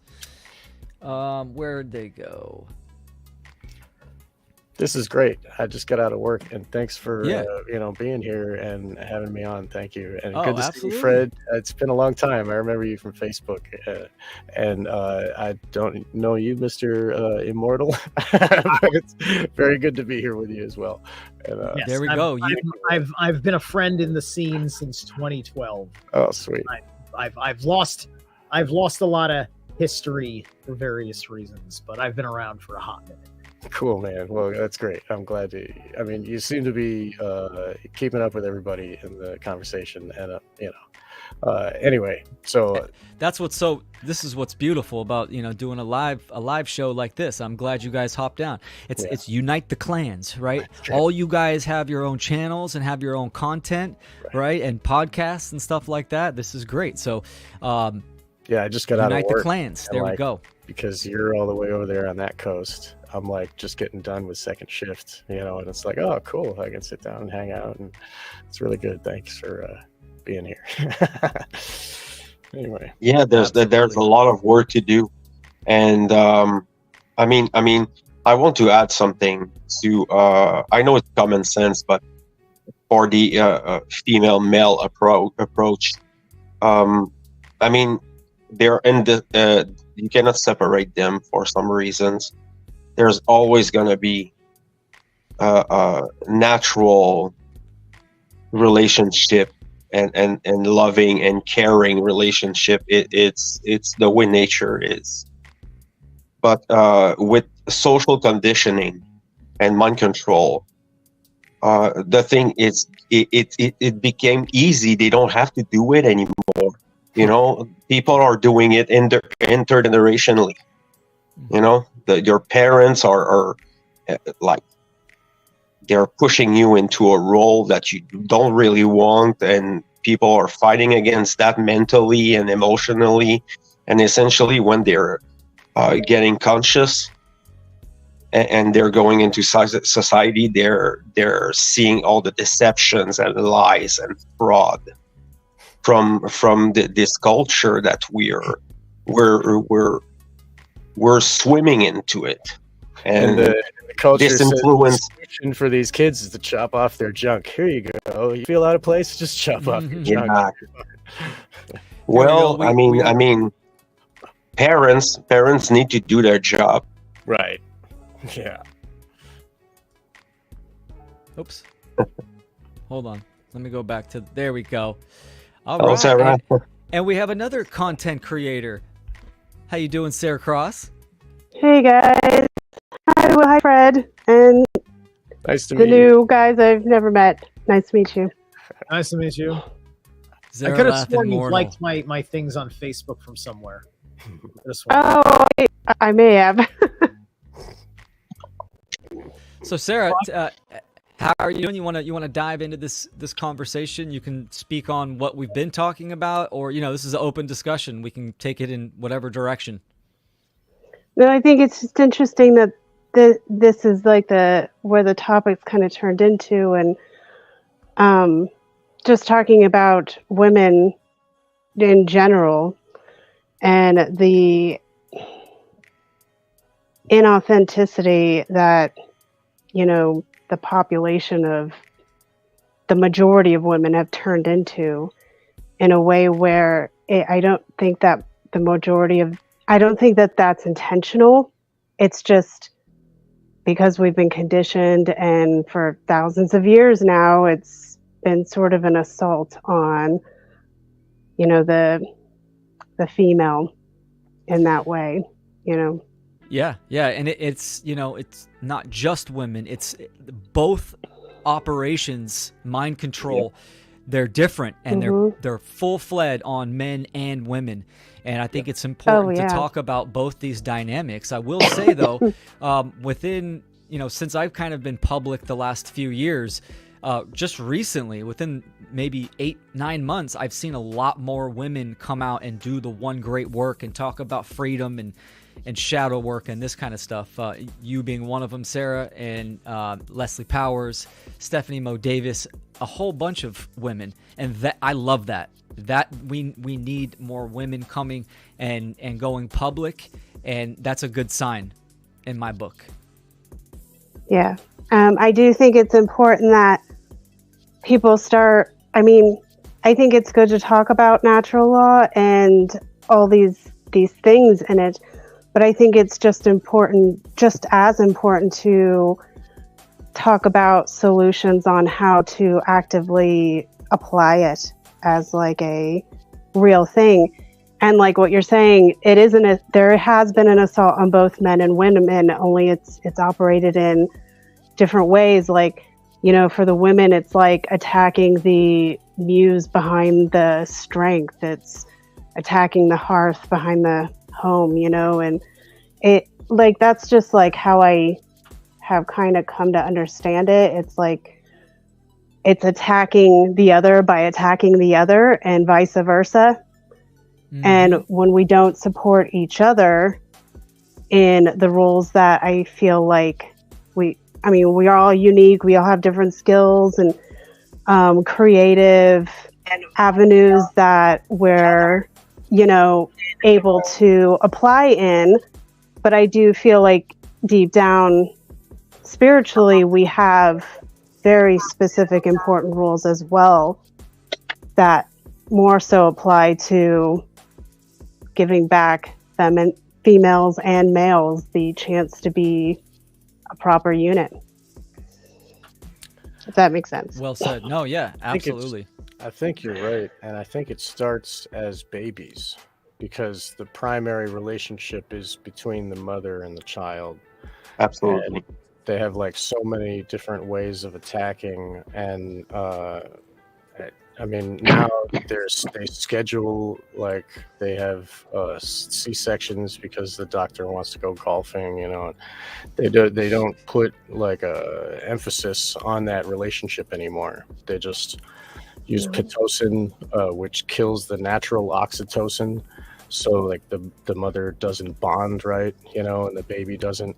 So if they can, and if you learn about like Hitler and all of the most devious killers in history, they all had really weird relationships with their mother, like very like tough, like they attack that, and it turns it into a monster. And like another standard procedure they shouldn't do is they cut the umbilical immediately upon delivery. Another one. I'm told, I think about at least an hour that child should still be with mother with the umbilical, because the mother is still feeding vital nutrients that is supposed to happen post birth at that time.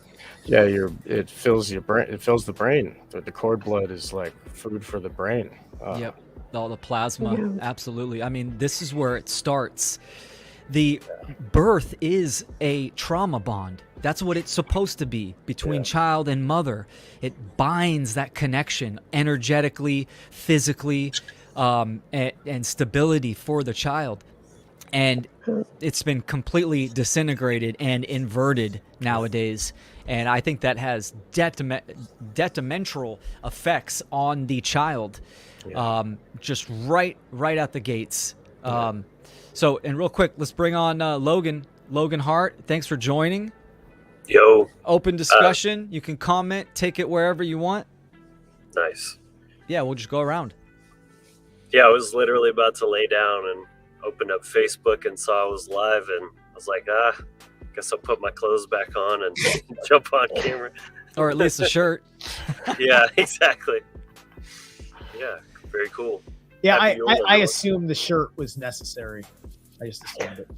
Yeah, I'm not Justin Padini over here. I'm gonna at least do y'all that common courtesy. He grows his own shirt though. It's natural. he grows his own shirt. I love you, Justin. It's all good. I hope he's listening. It's great. Anyway, that's awesome. So yeah, I think that the attack. And then when we get old enough to find another woman who's going to be the mother, like we're programmed to think like, to look for someone who would care and love and not just looking for somebody who's like, you know, wants a job or gets the rims on their car or whatever. You know, I don't know what the hell people care about. But I mean, it's like the way that we're programmed to be attracted to is because of what we experienced as babies. And if they can, you know, and the boomer generation was all like narcissistic assholes that divorced each other and didn't give a shit about their kids. And now there's a few people who are actually caring and that are actually putting effort in, because they grew up all messed up from like alcoholic people and like, you know, divorce and all this, and like there are a few people that are putting some real effort into it, and like there are little pockets of good families, I think, now starting because of this.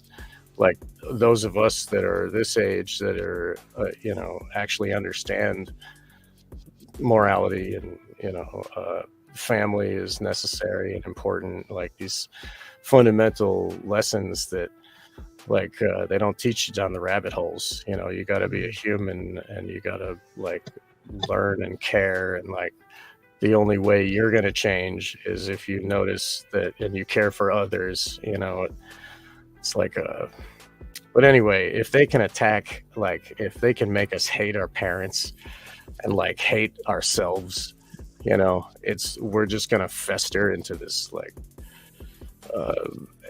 nihilistic hell that, you know, atheism is going to be great. We're just going to latch onto that and, oh, just have money, you know, latch onto that and then just like feed your desires of your body, you know, and then die, whatever. Like, who cares, right?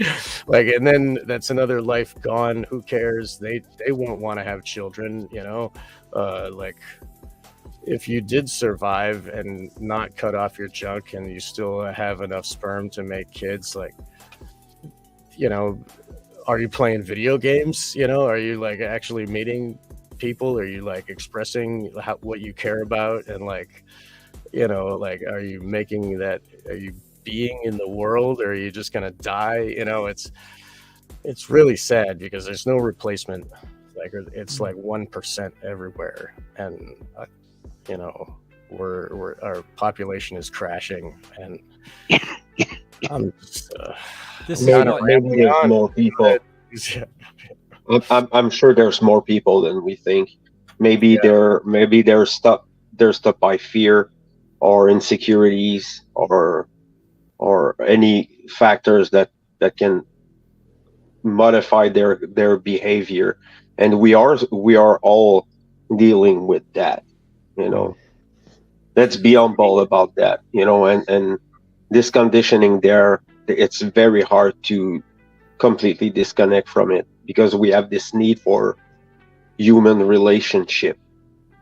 Yeah. This is why support groups are great. I mean, support groups of like-minded individuals like what we're having right here in the viewership.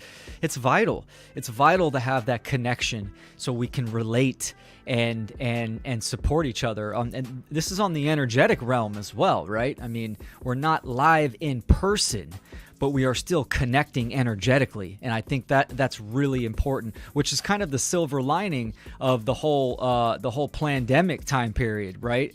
Because a lot of people, me included, felt alone, and then the pandemic happened, and all of a sudden, you know, people are kind of going public, going live, binding together and communicating, and kind of, you know, making their own nodes of truth. That's important. Go ahead, Logan. That's important. Yeah, I was going to share that, like, a huge theme that's been kind of coming open for me as I've been diving really more and more deeply into animism, which, I mean, you know, I'm sure some of you are aware that's kind of been my thing for a while, but I've really been digging even more into it recently. And it's just like there's one message that has become just so loud and clear of how almost everything about the control structure could be boiled down to a single objective, which is to disconnect us from nature. And you all know what I mean by nature, not just like the outside stuff, right? It's a healthy interface with reality, with the internal and external world. So connection from ourselves, connection from each other as humans and animals, and the laws of reality and how things operate. And it's like everything about all these different mind control programs that are running are just there to exploit our innate need to connect and interface and to care about things, including ourselves. And so they're giving us all these false, just think about like artificial food. It's AI girlfriends. There you go. Yeah. Or like, we've got to eat. And that's a huge way that we interface with nature. We're literally taking it into our bodies and integrating it into our bodies, but yet they're giving us fake food. So it's like there's that need to eat and to connect in that way, but we're getting nothing out of it.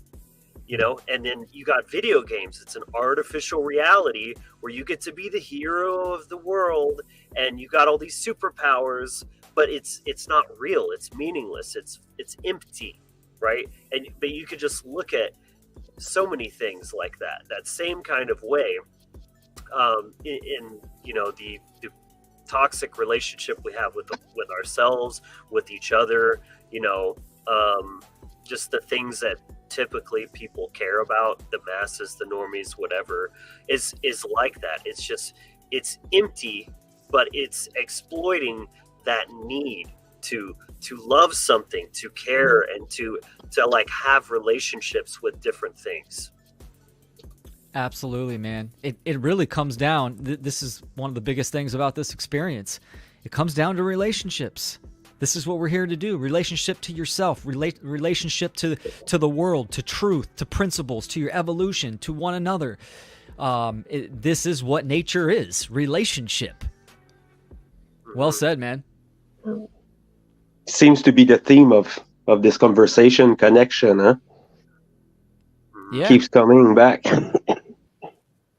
Perfect for winter solstice, right? That's how I started the whole live show on it, diving into winter solstice, how it's a time to go internal. It's also a time for self-reflection, but also connection, right? This is what, like I was saying, our ancestors did. We huddled around a fire and we told stories and we passed the oral traditions and we talked about mythology and nature, etc., and plans for the future. So yeah, very much about connection. Don't forget the good food that always goes with it. Oh yeah. Yeah. Absolutely.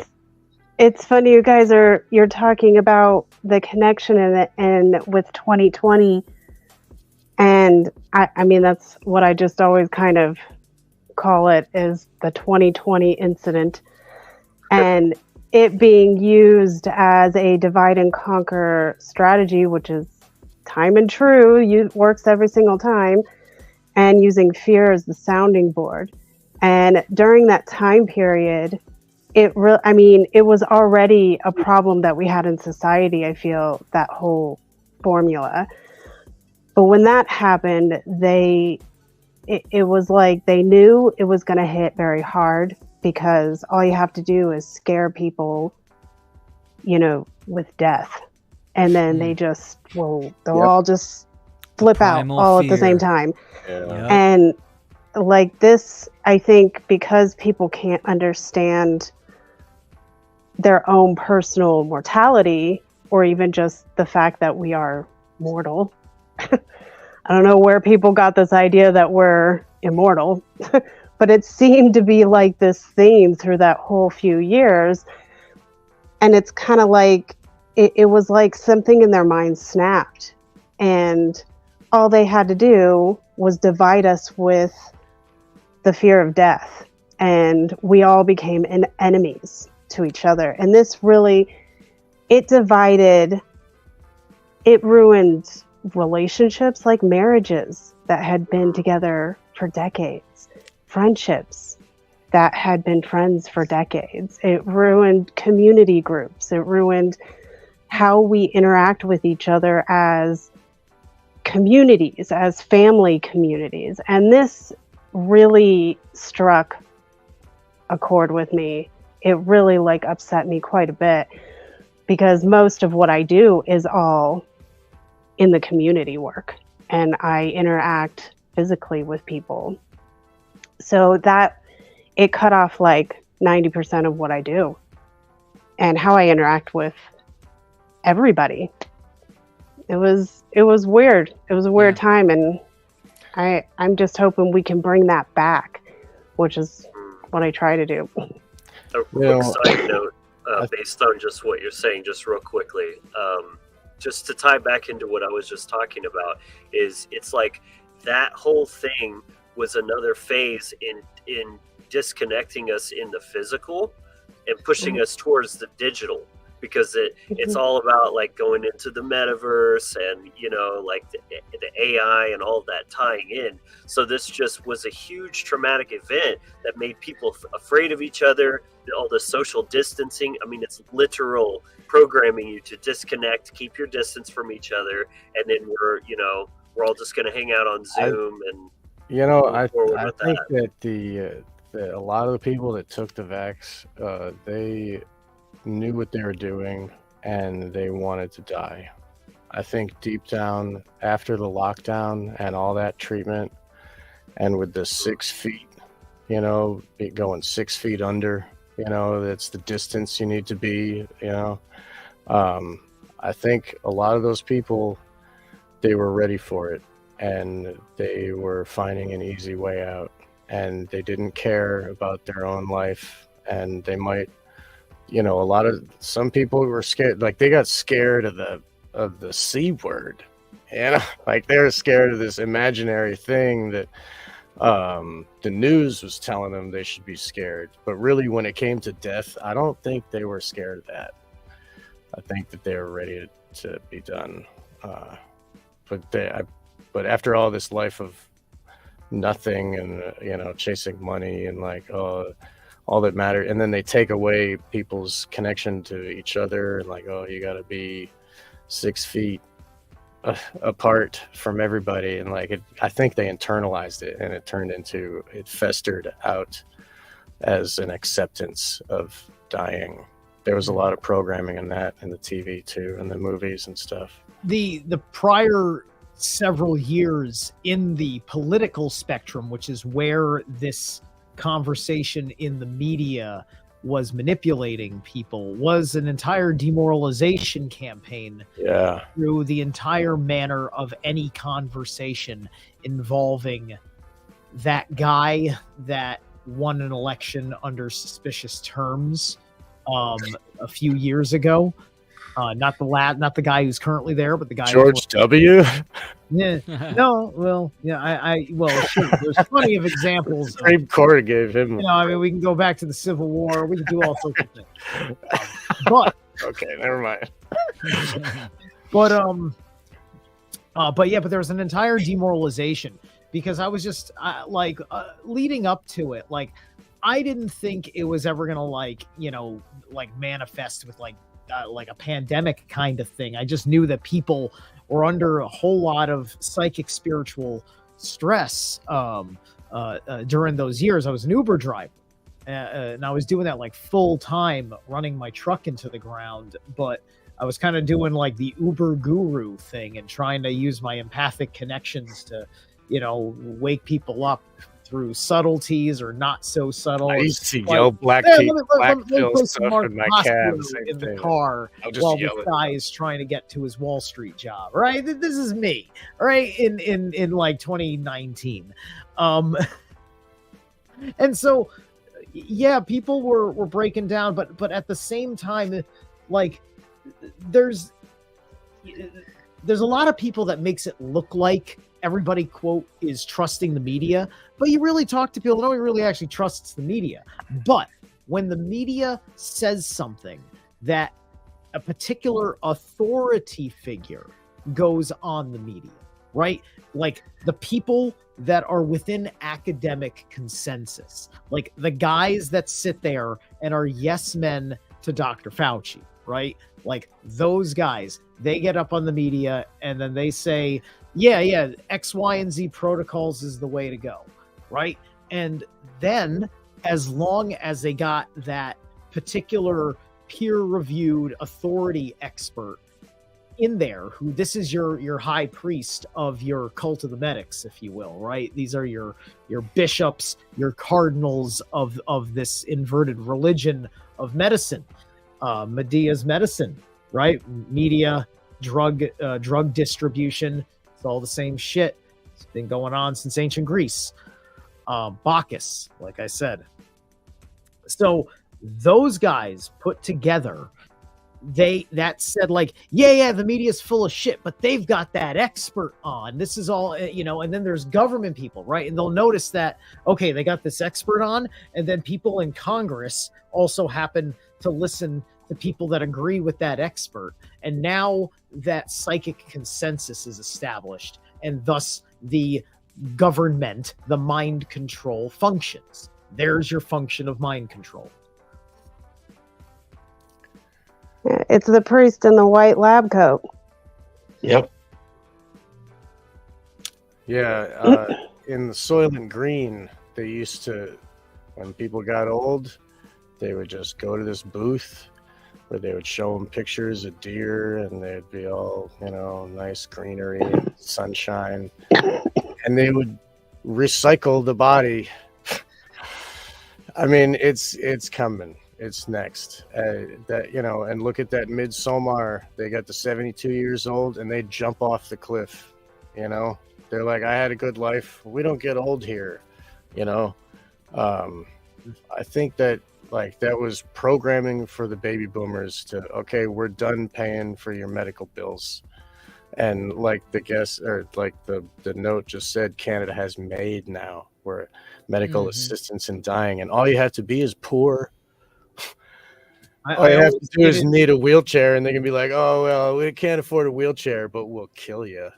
I always hated 70s sci-fi, except for like Star Wars, like 70s, like the Andromeda Strain, Planet of the Apes, all Those that. Are good. They got good stuff in those. I mean, like it was good stuff as far as warning you is concerned, but like it didn't give you much construction. It didn't give you anything. I mean, you're still on Planet of the Apes. Well, yeah, but if you can read the tea leaves that they give us, because really, like all the other things, like the crime and the way that all the cops are corrupt, and like a fillet of meat or whatever is against the law, and it costs like $1 million, and fresh grapes is like, oh my god, like it's that's kind of what's happening.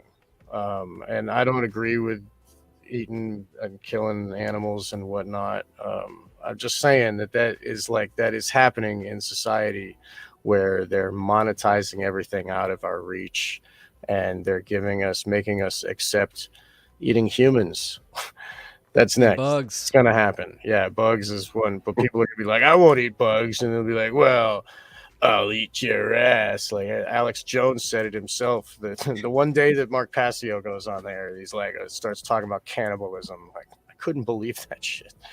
Yeah, it's probably already happening. I mean, we know that there's a huge organ trade that's been going on for many, many years, right? And the whole bugs thing, right? I mean, it's been happening. They just they use it as different names, like shellac, right? When you're looking at the ingredients, I think I don't know if I'm pronouncing it right, but they just did this in Snowpiercer.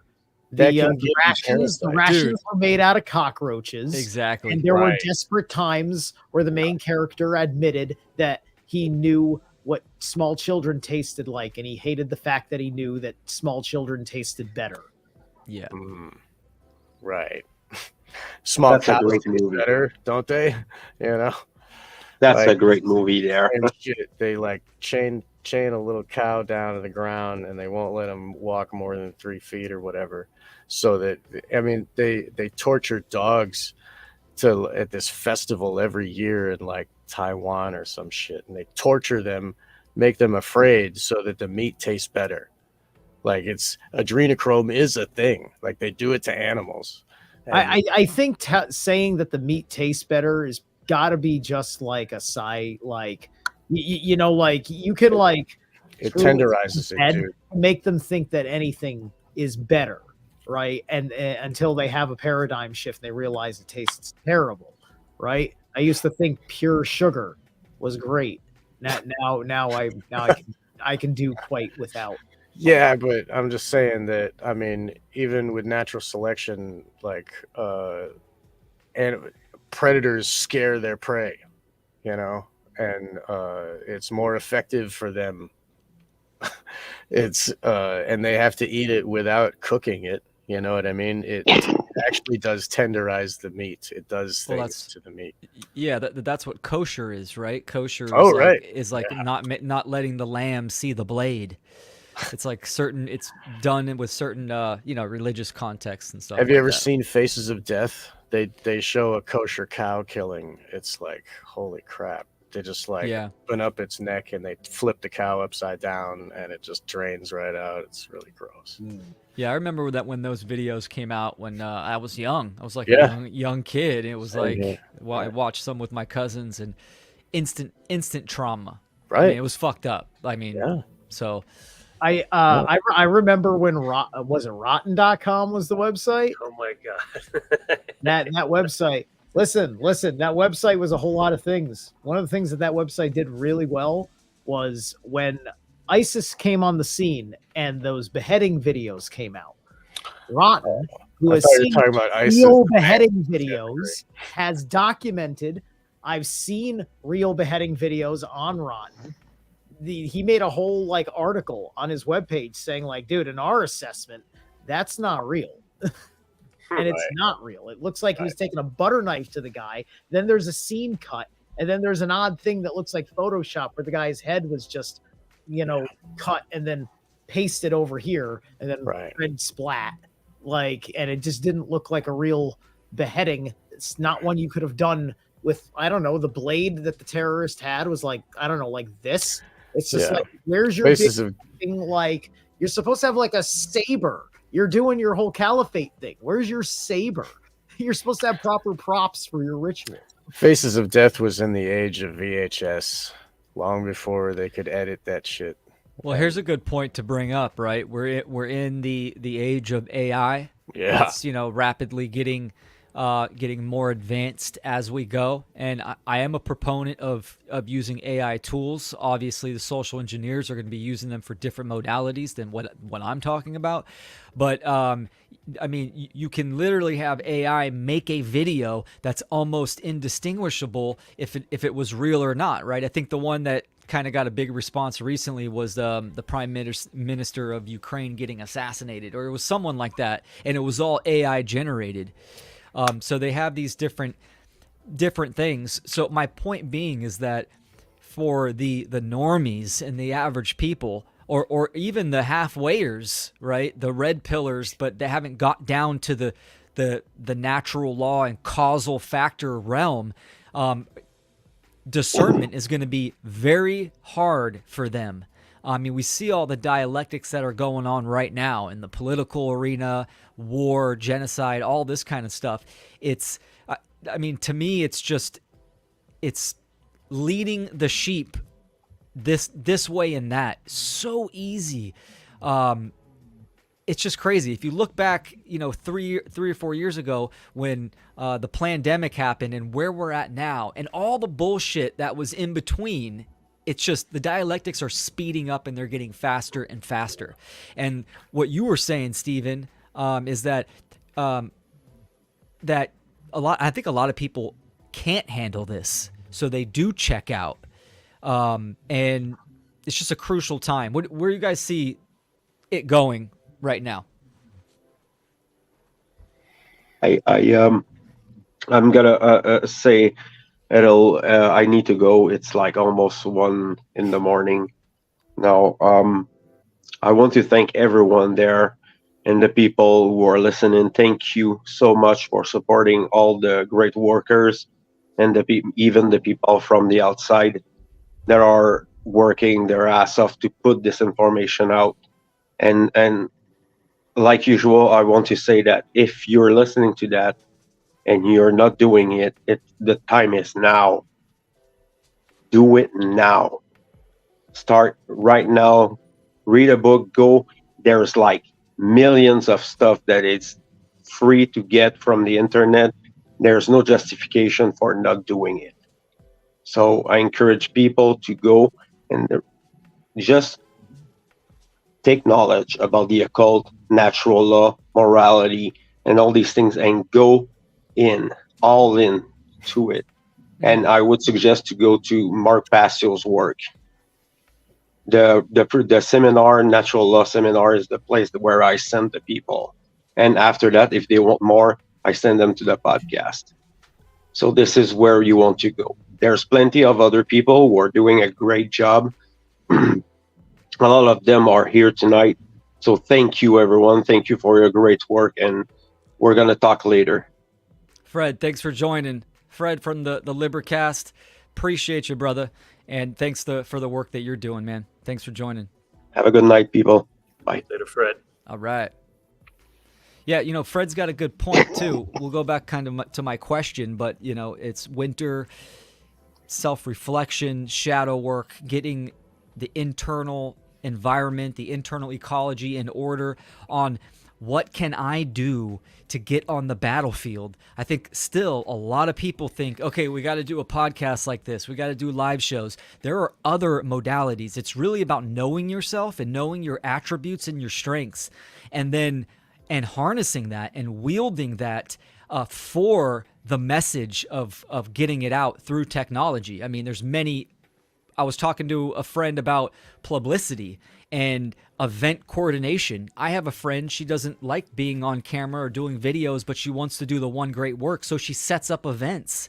She sets up public speaking engagements for me. That's one modality of trying to create change. And it's really just knowing, where you're going to get in to fit in. Yeah, know your own skill sets, and maybe they're not, speaking or being on camera or editing or any of that stuff. There's other ways to get involved for sure. Yeah, absolutely. And I know a lot of people who I've talked to, because like I said, I work a lot with the physical community. Like I usually end up like putting little groups together where like the Knitters for Life group, for example, and we talk about this kind of stuff. And a lot of them, after so much time of spending that little bit of time just thinking about these concepts, they want to be like, I won't even know where to begin. And I'm like, well, you could just begin with working with yourself, reading, building up that. But I mean, you don't really need anything special to like share that with the rest of your community that's in your inner community, like your personal community. So whether that's in your home or your neighbors or whatever. So I try to tell people that they don't have to have, it's good to like set up a show, podcast, write articles, do something like that. That's like a product that you can give out to the world. But, it's actually pretty important to start with your community as well. And if all you can do at that time is just work in the immediate area, then that's a start. Yeah, well said. It started in my community. That's how I started going public. And I still resonate with that. I haven't done a public speaking engagement or going out onto the streets, man on the street type of thing, but I constantly earn for that. And I do think there's a balance with using the technology to get the message out to a large group of people, and also working within your community. And that's where I kind of want to see myself for 2024, is striking that balance of both realms. Yeah, if you're bored, there's something wrong. Yeah, right. Like, I remember being bored. That was a long time ago. Yeah, I remember. I was it's bored, always something more, and just you just gotta like feed the drive within. Like do art, You know, it doesn't have to be a show. Doesn't have to be, you know, a podcast. It could be anything. Everybody's different. And like art is communication fundamentally with other people, the viewers. Like, so like do everything and anything, you know? So, and The cool plus thing art like helps you learn about yourself if you do a lot of it. So, And go the ahead. cool thing about art too is that it's a good conversation starter. You don't have to necessarily put the whole blueprint inside one painting and like you look at this and then you'll just understand natural. No, but you can just spark that idea, and then if you can kind of build community around that and then having real conversations, then that's an opportunity where somebody's like really interested or like, oh wow, that kind of made me think a different kind of way, and then there's your entry point, you know. It's all 100%. about creativity, you know, not just in how you're expressing, you know, through directly through art, but being creative in how you can actually reach people and how you can communicate these things in different ways instead of just, I mean, we're very kind of wired to be very left brain, just direct, like, oh, you just tell them like this is natural law, this is what it is, and blah blah blah, and that's fine and all, but there's many other ways to do it, and oftentimes when you take a more right brain approach, it penetrates into the subconscious mind, and you're bypassing all the programming and the ego walls and all of that crap that you run into when you're just trying to kind of like bludgeon your way through it all the time, which a lot of anarchists kind of unfortunately fall into, which, you know, myself included, less so now. It's a process, but especially when I first kind of woke up, you know, it was pretty clunky and Same less here. than graceful, we'll say. Same here. Dude, that's Yeah. part of the process, man. I mean, you know, discussing with a few students from the How to Become the True Media class, it's like, look, you are going to fail. Embrace it. And what's the deciding factor is you learning from that failure. I embrace failure because those are lessons that can be learned. And that's another part of fear, right? When you're in a fear state of consciousness, you're scared to fail. So you never take the risk, you never grow or learn those lessons or learn more about yourself. Creativity, I mean, it's the essence that sparks individuality and authenticity. So it's starting with that creativity.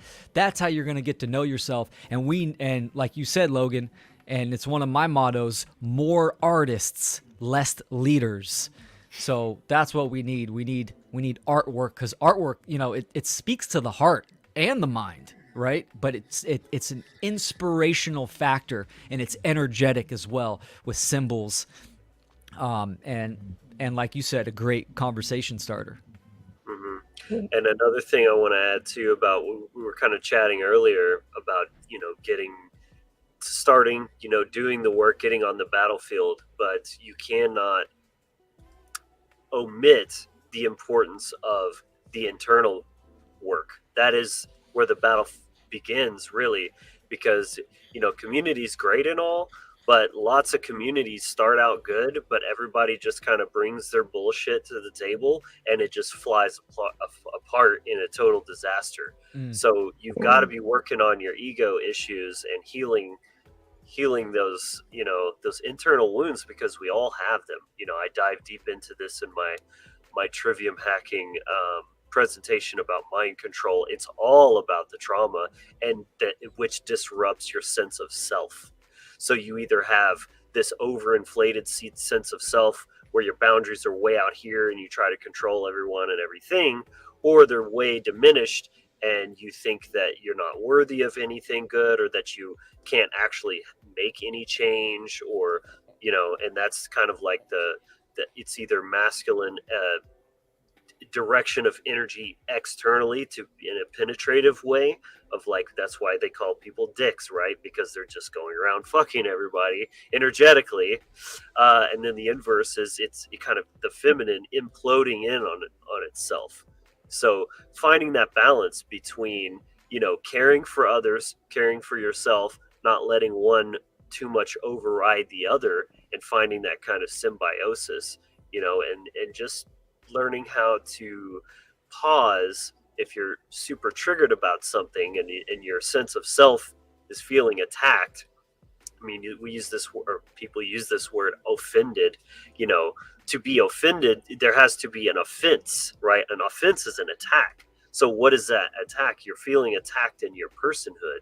And it's usually through things that people are attached to, like they've taken a belief system or some other kind of construct and like fused with it. Like, this is who I am. What about the roads? Because they don't know who the hell they are. They have not built that connection with themselves and explored themselves through, you know, obviously, like you were talking about failure as well, Will. But if you have such a fragile ego, you can't handle that failure. You're never going to learn about yourself, and you're not going to build the confidence through competence, because that's the process. So I mean, it's, you have to stress that the internal work must come with it, or anything you try to go, you know, with externally is just going to fail, because things begin at the internal and the individual level, and everything else is an extension of that. Absolutely. Yes. I say that all the time to my students. You've got to, because most of my students end up being the kind of people who feel like they have been thrown away by, you know, the general society. And it's not that they have been, it's just that's what's been constructed for them in their their immediate environments. So I stress it all the time that, like, first, creativity is its own language, and it's going to express itself in an infinite amount of ways. And failure is part of the creative process of understanding how to do that. And when you're creating, you're not just making a painting or a podcast or a article or whatever it is, you know, or, you know, socks that you're knitting. You're creating who you are, and, you know, through what you are. So I try to stress that to people a lot, and I just hope that they take it in the right way, the right feeling, the genuine feeling I'm trying to give out to them. So I absolutely agree with everything that you guys are saying. It's so important. Yeah, art can be like a mirror to your subconscious. There's a popular artist, Alex Gray, wrote a book. It's like the only book he wrote. But he talks about art as it evolved from cave paintings to like Michelangelo. And it's like seeing the consciousness of man evolve, you know, through history. And it's if you become so in the process where you can lose yourself and trust the process and release the control, your subconscious will take over, and you will see stuff that you didn't know was there. It'll be a mirror to, and I've experienced this. You know, I've shown it to others in critique, and they tell me about what I'm feeling because they see the work. It's amazing. And so, like, you can learn a lot about yourself by doing that, by doing the art. And the name of the book is The Mission of Art. Excellent. By Alex Gray, right? Yep. Mission of Art. It's very synchronistic, because I just saw a video of him on Facebook today, and he was talking about this like angel of art. It was like a painting. The picture that he did for today, because the winter solstice. Yeah, I saw his Instagram. Yeah. Okay, yeah, in which he was talking about the similar kind of thing of like the importance of art and how it's it's a way of essentially connecting with higher realms, basically. Yeah. If you can get your ego out of the way, the rest of you can take over, you know. Yeah. Well, there's that theme again too, because I love that idea of the relationship between art and failure, because every single great person who's ever done anything, from, you know, like the greatest guitar players or painters or architects or anything, like their first pieces were terrible. Like everybody who was ever great at something, they had to suck at it first. So that part of the aspect of failure is just part of that process. There's no getting around it. Yeah. And so part of what makes those people great is they embraced the suck, and they made it a part of that process. They weren't afraid of it like most people are. It's like that's why most people seem to not want to try to do anything, because it's better to not try and save face than try something and fail. But without that failure, you'll never achieve anything. Well, right. If you value the process of doing it, then you see it's part of that process, and then it's like you're hungering for the process instead, because it's like, then you're like, whoa, you see like the contact sheet when you get out of the dark room, and like, where did that come from, you know, and you get all excited, and then you focus on this thing, and it like turns into its own thing. Right. And so like that, like it's that if you can love the process and trust that, then it doesn't matter if people look at it, you know, it doesn't matter if you make money with it. Like it's because it's you doing the growing, like it's you in the yeah. You get real joy out of that. Like for me, again, you know, guitar is a journey that I've been on for a long time, so I deeply connect with that, and that's what was the feeling for me. Is, I mean, I sucked for many years, but it was like I would, you know, do something that I couldn't do before, and maybe it was still super sloppy and I wouldn't want to show anyone else, but I got such a thrill out of it that's what kept me wanting more, right? So it's like, you know, you just learn to love that it sucked less that time. And then the beauty of it, when you commit to a creative process like that, is it's only ever going to get better, right? Every little like new achievement unlocked kind of thing is like you're just unlocking more skill. And so the worst part is the first part, you know, and it only gets better from there. So it's a beautiful journey and a beautiful process that you always have something to look forward to. That's really exciting for me. Well, if you think about it, right, art is creative expression. Life is art. The human experience from birth to death is artwork, right? Your whole transformation, growth process, or lack thereof, it is all art. And this is what we're here to do. The art of living, right? The art of living wisely, to create a masterpiece, to master how to become human, to become more moral. I mean, and we see this in nature, right? The beauty of nature is just, it's phenomenal. And this is what we're here to do. We're just unfortunately in a condition where ignorance of the people and you know, the social engineers are taking advantage of that ignorance. So you just got, it's like children with, you know, instead of finger painting, they got, you know, concrete on their hand, just running up and down the houses. It's like, look, you need to know that that's concrete, it's not finger paint, washable. So. Absolutely. It's mileage.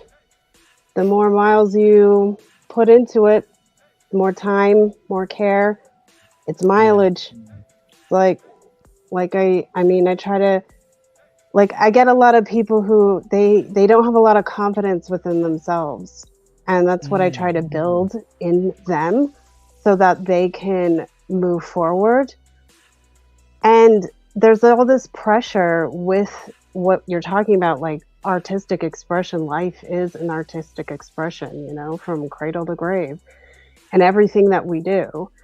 And it's all practice. But we live in this society that's trying to like act like we're running out of time, and you've got to be like, you know, freaking badass as soon as you like try to do a skill. And it's like, you know, like when my daughter wanted to, you know, she's always been into art, and she's drawing from a very young age. Like, I mean, it's in our family, so there's a lot of that in there. But when she wasn't, amazing at it, when she wasn't like really good at it, her first couple of years drawing, like my husband is, she's like, I don't understand what I'm doing wrong here. And he's like, it's mileage. It's pen mileage. The more you put pen to paper, the better it's going to get for you. And I try to stress that is, you don't have to just use that with drawing. You use it with literally any skill. So it's like nobody like fell out of the womb being like awesome at riding a bicycle. They had to like learn how to do that, through many hours of trying and caring to put and falling down and That's right. falling about a million times and scuffing your knees and crashing into walls and lampposts and crap.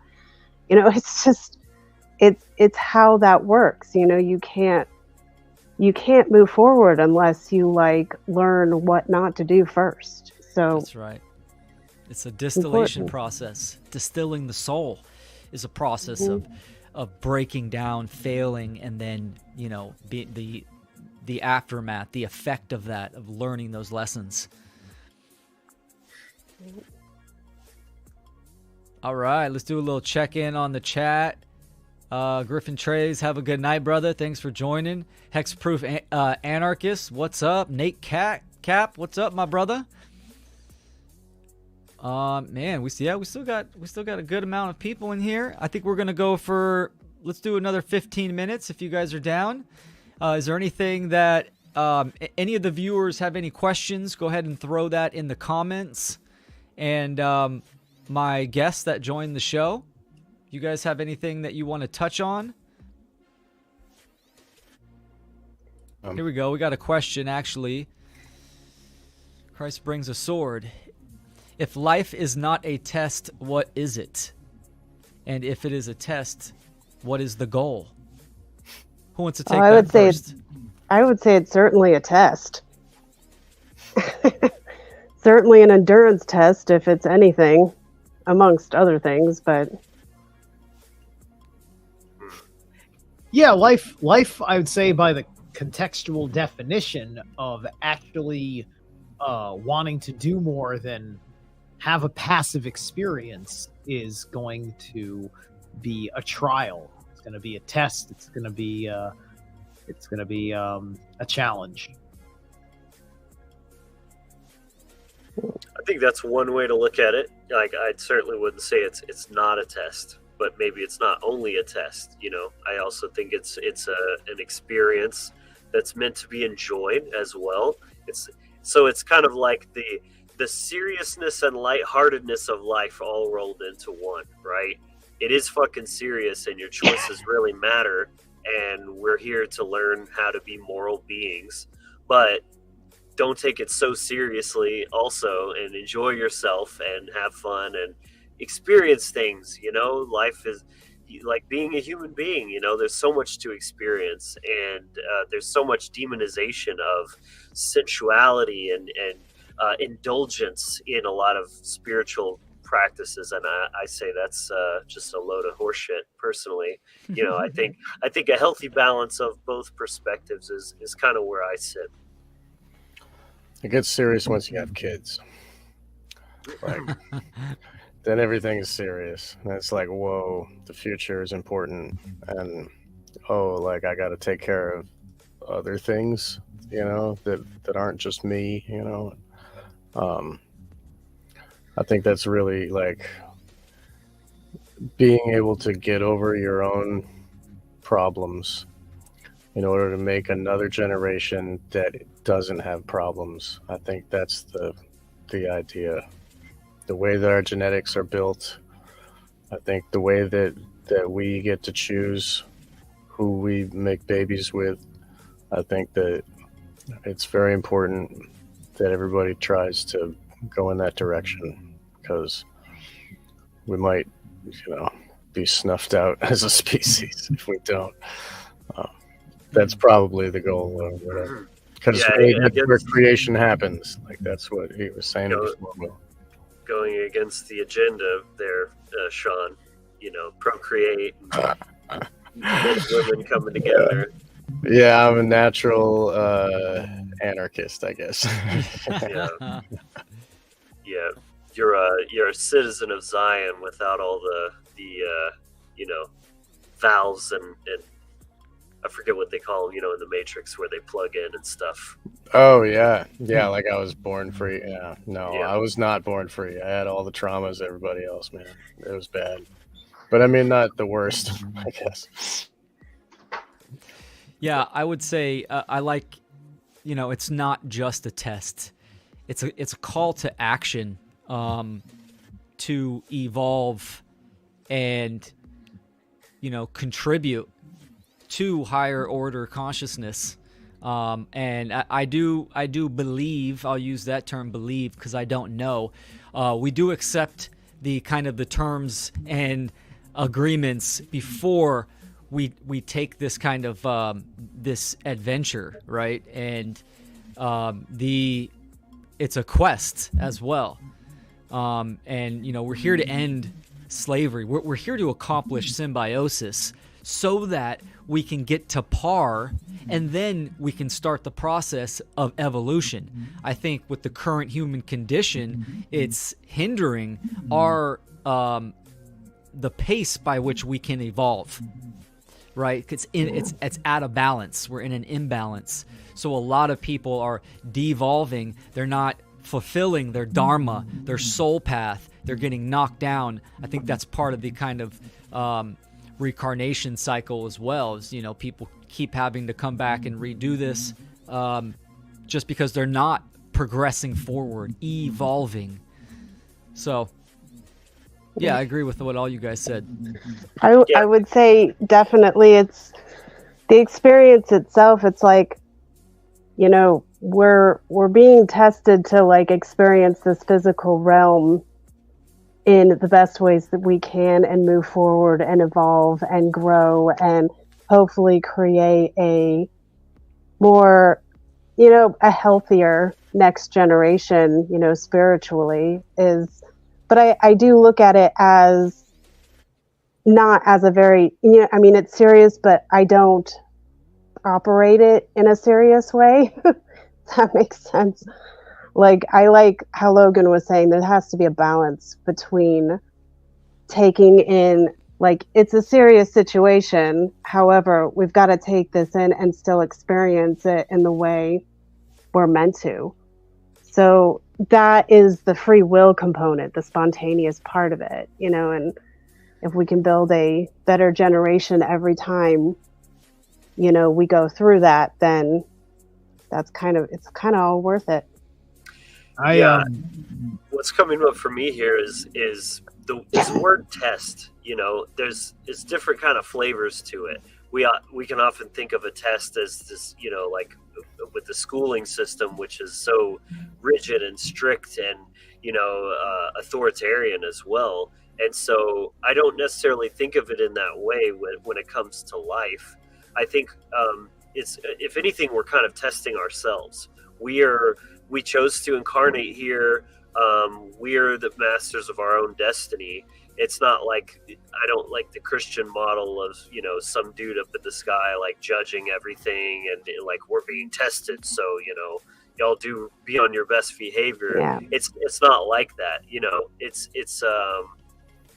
It's like you chose to be here and you want to level up. So, you're only kind of operating out of your own accord, not out of fear of some judgment or failing the test, right? You don't want to fail the test. That's very like monotheistic kind of mindset, which I've gotten away from. I agree with everything you just said. Exactly, Logan. I'm trying to use words more like, test that has a negative and a positive, but in our society, it's used as this negative, like, stress-inducing terminology. But really, it's like, even when you go to like learn a new skill, like learning to ride a bike, you're testing your capability. Mm-hmm. So, like, but I agree with everything you said. Exactly. Like, it's a mindset thing, you know. That's it. Mhm. Everything has to come back to mindset. So I mean, this is why I've been really revisiting and diving deeply back into animism recently, because it's just, I mean, that is the ultimate mindset that everything stems forth from. It begins in the spiritual, manifests down to the, you know, the psychological, and then the physical. So it's the hierarchy in that way. So via the principle of mentalism, you have to have the first thing first, or else everything down the line is going to be skewed and distorted. So just really getting clear on that is kind of what I've been working on internally. Yeah. We're here to take our place in the universal symphony, right? The one song to lower entropy. Bill Church has a great comment. Life is about learning natural law and truth, how to critically think, but also how to master your own emotions as well. Absolutely. I look at, you know, natural law and truth. I mean, like I was saying, like, this is the foundational knowledge to get us to par of symbiosis, and then it even advances from there. But still aligning our perception with truth and aligning our behaviors with natural law, truth. I've got something on my mind about the reincarnation aspect, right? Especially because of how this is going to be, I think, very foundational for any human being, right? Is the whole process of, like I barely know how I got here, and I'm terrified of how it all ends, especially because I'm pretty sure I have to behave in ways where I hate myself to get there, right? Like, you don't get the reward on your last heartbeat, on your last breath, if you didn't go through all of these rituals, or you didn't have all of these decisions in your life, or whatever. And then you realize that some basic stuff is harder than it seems, right?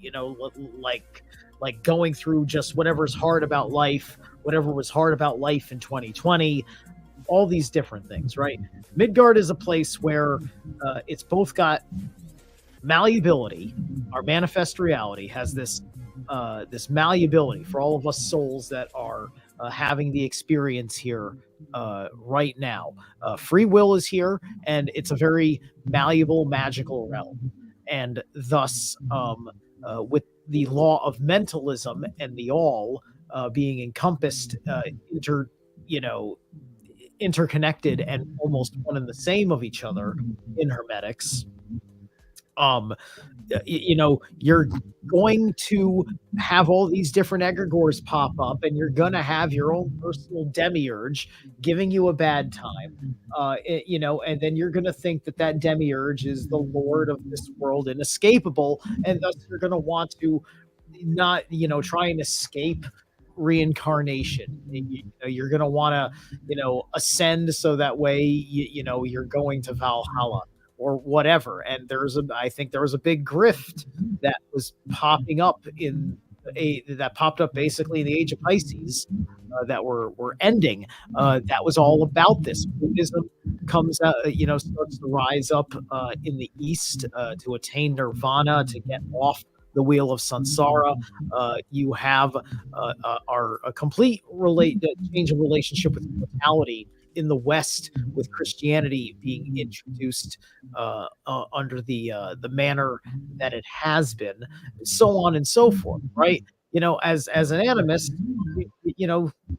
there's the reset, because you go through the great forgetting. But if you left your last incarnation here, the world you built, your soul's going to find a nest that you built for yourself, right? Right now, I'm doing something in my universe where somebody that I don't even know, when I die, is going to fall in love with somebody. They're going to have a kid, and somehow that soul incarnation is meant for me, some sort of karmic, dharmic thing, and I'm going to have a new, very interesting life over there. And by this time, that life, when I've had 43 solar returns, I will be even more amazing as whatever person I choose to be when I incarnate into my new family. And that's the way it's supposed to be until we achieve alleged immortality. Nice rift. Cool. Yeah, man. There's a question on here I want to address. What if the test is, are you willing to give up your free will to God? So you can't, when you're saying God, what are you referring to? I'm assuming you're referring to Christ, just from your handle. Christ brings a sword. You can't give up your free will. You can't. You have to choose to love. That's right. Yep. Sorry. No. That exactly. I was putting my words together, but yeah, that's what I was into. This is going to be a conversation with a Christian who's all about that. Now we have to start picking apart the Garden of Eden. Well, hey, you don't have to make assumptions. Maybe who knows? But my response to that is yes, you can't give up your free will. You choose no matter what, whether you're conscious or unconscious of it. But aligning your perception and your behavior with natural law. Natural law, nature, is what you can call God in my book, right? I do not subscribe to any of the cultural religions, the Abrahamic traditions. These are allegories and metaphors. They're not real human deities, right? The one force that we know that is superior and higher than human beings and not created by human beings is nature. So aligning morality, in my eyes, is aligning your free will to God, to creation, becoming moral, and aligning one's perception to truth. You have to understand the difference between the higher will and the lower will, the capital Correct. W versus the lowercase w will. And the God of creation would never want you to give up your free will or subjugate yourself to it, not as if you could in the first place. But that's certainly not the point. I mean, it is inherent to our being. I was just going to say that, Logan. No, I mean, whether you call it natural law, God, spirit, source, Yogi Bear, whatever, to me, like however people practice it, that's all that really matters to me. But no creative force in our reality that creates everything would ever even ask that of us. It wouldn't ask that of any creation, because that's not, I look at, spirit or source or however people want to call it, that which set all things in motion, whatever, natural law. This is a creative, artistic force of nature. It's a creative expression. Yeah, there's an intelligence behind that. So the true artist that's like pulling from within, because that's what real artists do, they don't do it so that they can own or control. They do it to break free and enforce freedom amongst whatever it creates, whether it's a painting or a human being. Everything about this experience is here to teach us freedom. So why would the architect of it all expect subjugation and essentially slavery? Like, you'll be my slave, but it's for your own good. Like, that's, where have we heard that before? You know what I'm saying? Yaldabaoth, slave master that'll never beat you unless you actually deserve it. So the beating won't even be a problem. Be glad that he beat you. See, isn't this great? It's all so simple now. Biblidolatry. It's a thing. I agree with the comment what Christopher says. If free will is a gift, then it seems to me that we need to reach conscious will. Exactly. Absolutely. Yes, conscious will, it really is the divine intention, right? This is what creation wants. It wants evolution, and that's what freedom is.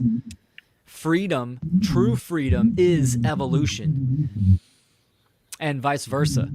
This is why I say the meaning of life is freedom. This is what this is the meaning of life.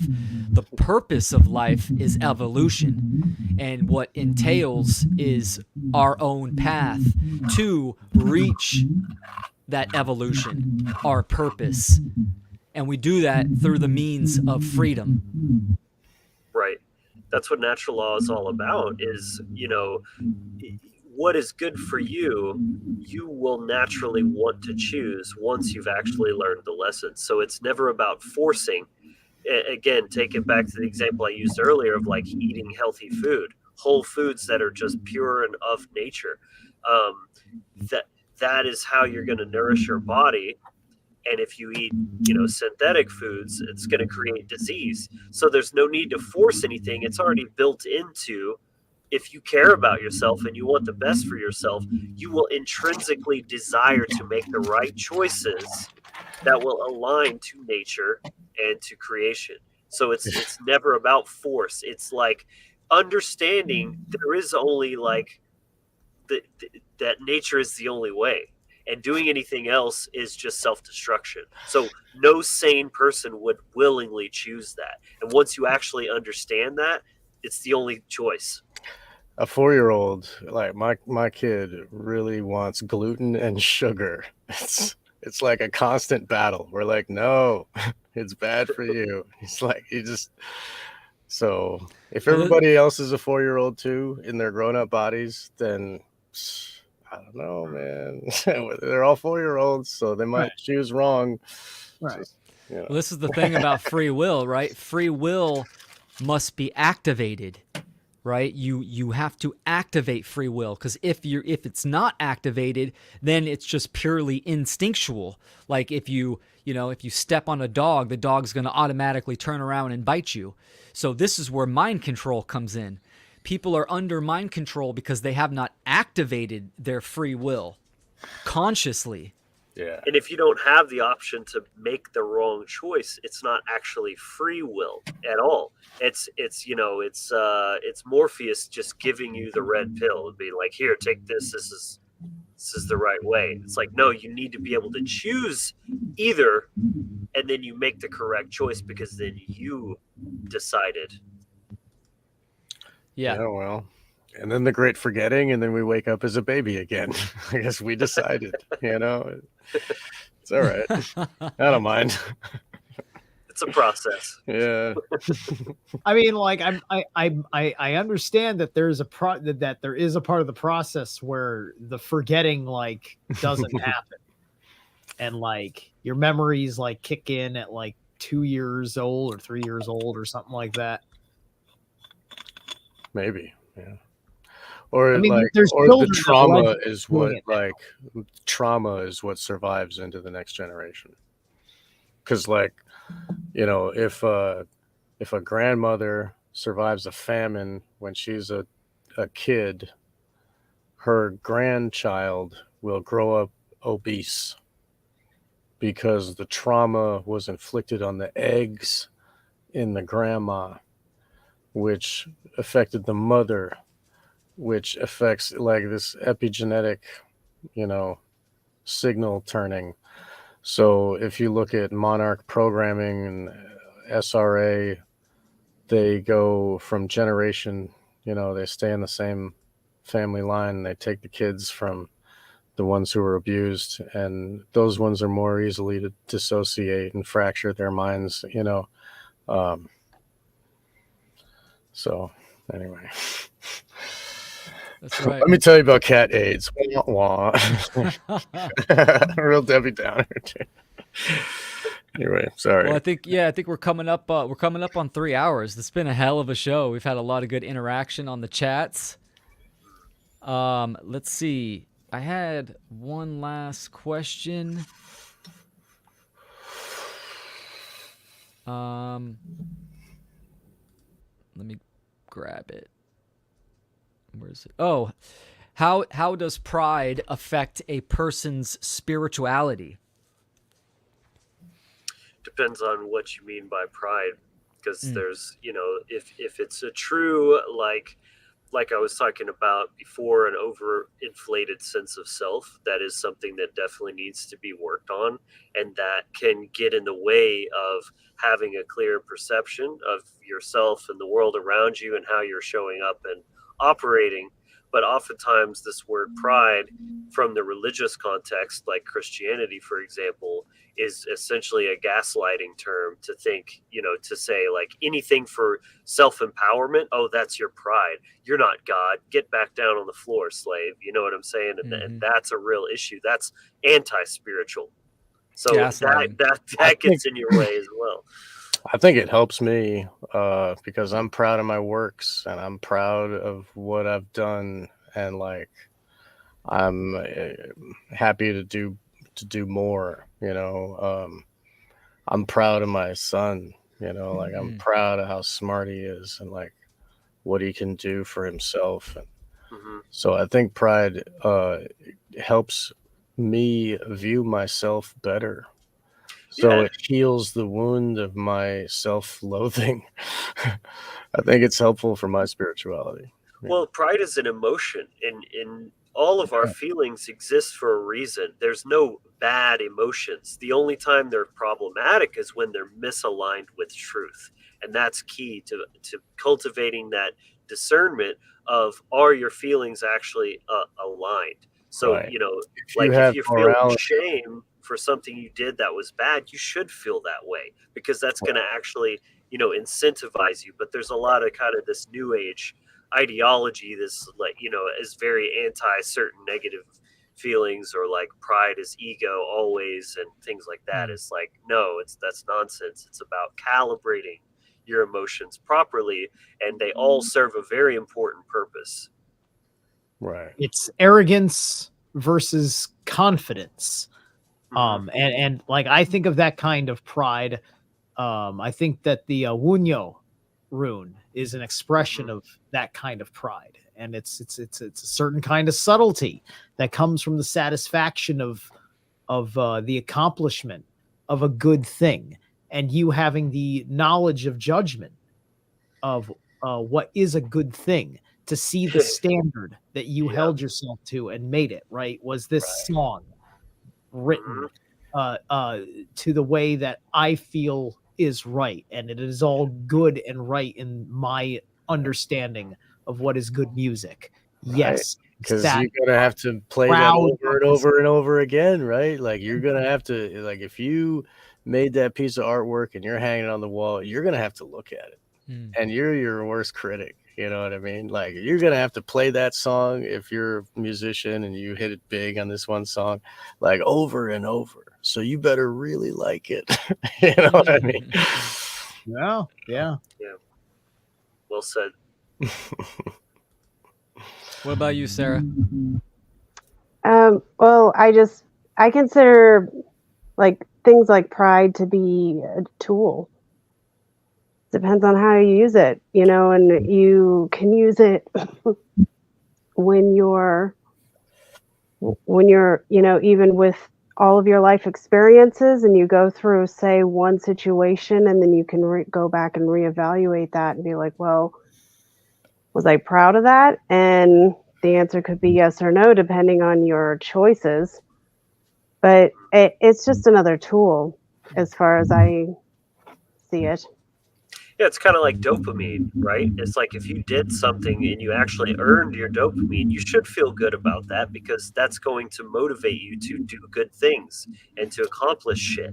Like that's extremely useful. A lot of modern day people, they take pride in stupid things that they had absolutely nothing to do with them. Like, oh, we beat the Cowboys this year, or like how many likes on Instagram, or like we beat the Russians, or what did you do? Really? You're proud of this accomplishment? Okay, Mm, it's weird. Yeah. yeah. Well said. Well Yeah, said. I think so. Okay, sorry. Go ahead. No, it's all right. I'll touch on it too. I mean, you guys said it perfectly. This is what's beautiful about the human experience, is that we're able to have the energy in motion, these emotions, and use them as tools for purpose, for evolution. So it all comes down to every emotion has a huge purpose and function and attribute, but it comes down to context, right? Is it overinflated ego? Going back to, is it arrogance or confidence? I mean, beautifully said. So, in the New Age movement too, there's so much demonizing of certain emotions, right? Anger, speaking out. Pride is one of them. Judgment, exactly. Yes, I did a whole little short video on judging is good, but the context is what is important. And I was talking about morality, judging someone by their deeds. And so pride's no different. It's like you said, Sarah, it's a tool. Our feelings are like our guides in life, and they're an invitation, right? It's not, we're, to not be a slave to them, for one thing, right? You can have a feeling but not immediately act on it. But it's an invitation to take a closer look at something and then potentially take action on it, if that is, again, if your feeling is aligned with truth or not. That's right. Yeah, man. Well, we just hit 3 hours. That's a hell of a show. I'm proud. I've had friends join me on here, and we had outstanding viewership through the whole 3 hours. So everyone watching, I appreciate you guys. Real quick, all you guys have content. Let's go around and, state your channel names, websites, content. Go ahead.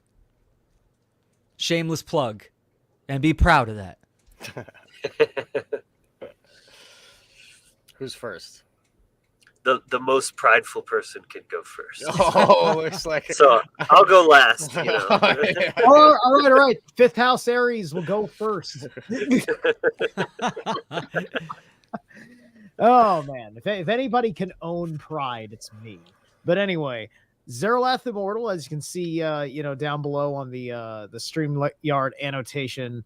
That's like the main place where I like to dump stuff. I'm Zerlath on Instagram. I do little live bits here and there as well. Right now on my channel, I've been doing live stream reads of Being in Time by Martin Heidegger, and you can get in on that because I'm only about halfway through the book. Those happen in my downtime when I got the time, and then I'm all over the place on all the depths of all the on all the stuff, and I'm very much into my animist, shamanic, monk, warrior, journey, musician, metalhead thing, and that's what you got with me. Beautiful, excellent. Sean McCann. Sean McCann, you can find me at One Great Work Network, and I run a podcast, Wake the Dead, and I've been doing that for like 2 years or 2.5 years now or something like that. And I talk about a lot of things. I try to understand psychology, and I'm just learning myself. And I'm gonna have a survivor of SRA talk about art in one of my upcoming episodes. I've got it scheduled, so we're gonna record that pretty soon. She's an artist, and it helped her to understand herself and her parts, and it's gonna be a great show. I think it's gonna be really pretty awesome. And I'd like to. Sorry, my dog is reverse sneezing. Anyway. So yeah, you can find me at onegreatworknetwork.com/Sean-McCann. I've got a new T-shirt store, and I'm trying to do that. Trying to make money somehow. I'm actually in the middle of a big secret project. Jeez, I'm sorry, guys. I'm in the middle of a big secret project, and I'm like deep in it, and I can't wait to get done and have it be done. Awesome, so man. Look forward to something cool. And 2024 is going to be a hot one, huh? Yeah, it's going to be great. Yeah, thank you. Good to hear. Thanks for joining, Sean. Awesome. Thanks for having me. Sarah Cross. Well, I don't have specifically a website or anything, but I just kind of throw everything that I do on my link tree at Sarah Cross Art. And, I have a sewing channel that people can, go to if they're looking for help with free homeschooling or skill building, whatever. And I have a Rumble and an Odyssey channel where I write up some silly articles and I put them up there, trying to share what I learn. Beautiful. Thanks for joining. Always appreciate you, Sarah. Thank you for having me. My pleasure. Logan Hart. Yes, so you can find me at thewizardfactory.com. All my links are there. I mainly focus on my YouTube channel. I have a podcast on there and cover all sorts of stuff from health to esoteric, paganism, all kinds of things. So yeah, check me out there. Follow me on all the socials. Excellent. Quick question for Sarah by Patty. Did you write a book on esoteric Christianity? You're muted. Hold on. Sorry. Oh. I muted. There you go. I wrote a book that not really. It wasn't. I didn't really write about it specifically about that, though I do know a little bit about it. Most of the book that I wrote had to do with my own personal journey that I had to go through as somebody with a chronic condition. So most of my book is actually history of the condition stuff and like what we know in our medical history, like that you can go and research yourself. And a lot of the chapters are actually specific lessons or experiences that I went through that taught me like just totally irrefutable truths that brought me eventually to the understanding of natural law and all the stuff that comes with it. And it's just, it was more of a journey book. I mean, but I do talk about, a lot of things in there like natural law, and I talk about a lot of different histories or some different kinds of histories that go along with that. But it's kind of hard to explain because I wouldn't even know what genre to put it in, really. Yeah. And people can access or get access to the book through your link tree, right? Yes, there is a link that goes, they can get it through Amazon, which is usually the easiest for people, or I do have a link for it on my Etsy page, which is also on Linktree. Excellent. Beautiful. Everyone, go check out these beautiful souls' work, their websites, their books, their podcasts, their channels. Support them. Check them out. I can attest that they have excellent content. So I'm going to say goodnight to my guests on screen. Merry winter solstice to you all. Yes. Much love. Thank you. Excellent. Thanks for doing this. Kindly. Happy Yuletides. Yuletide, baby. Yuletide. All right. Have a good night. All right, ladies and gentlemen, that turned out, it was like a spur of the moment thing. Hey, I'm going to do the long night Solstice rant. We'll see what happens. And we go over 3 hours. Beautiful. I live for this shit. It's so great. I want to thank all the viewers that had incredible engagement and asked beautiful questions. So thank you so much for making the show what it is. And don't forget to, let me add the One Great Work Network. I promote this website as much as possible. The One Great Work Network, over 75 content creators. You can see Mark Passio's on there with the 24-hour live player. There's articles, over 75 content creators.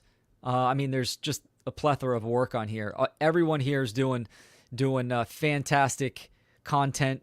And of course, I'm down at the bottom, Will Keller. You can go to my page and check out my articles, videos, and podcasts. So check out the One Great Work Network, ending slavery one mind at a time. All right, and I'm going to end this session with the Freedom Under Natural Law song. So everyone, thanks so much for joining. Happy Solstice. And I will catch you guys on the flip side. All right, have a good night.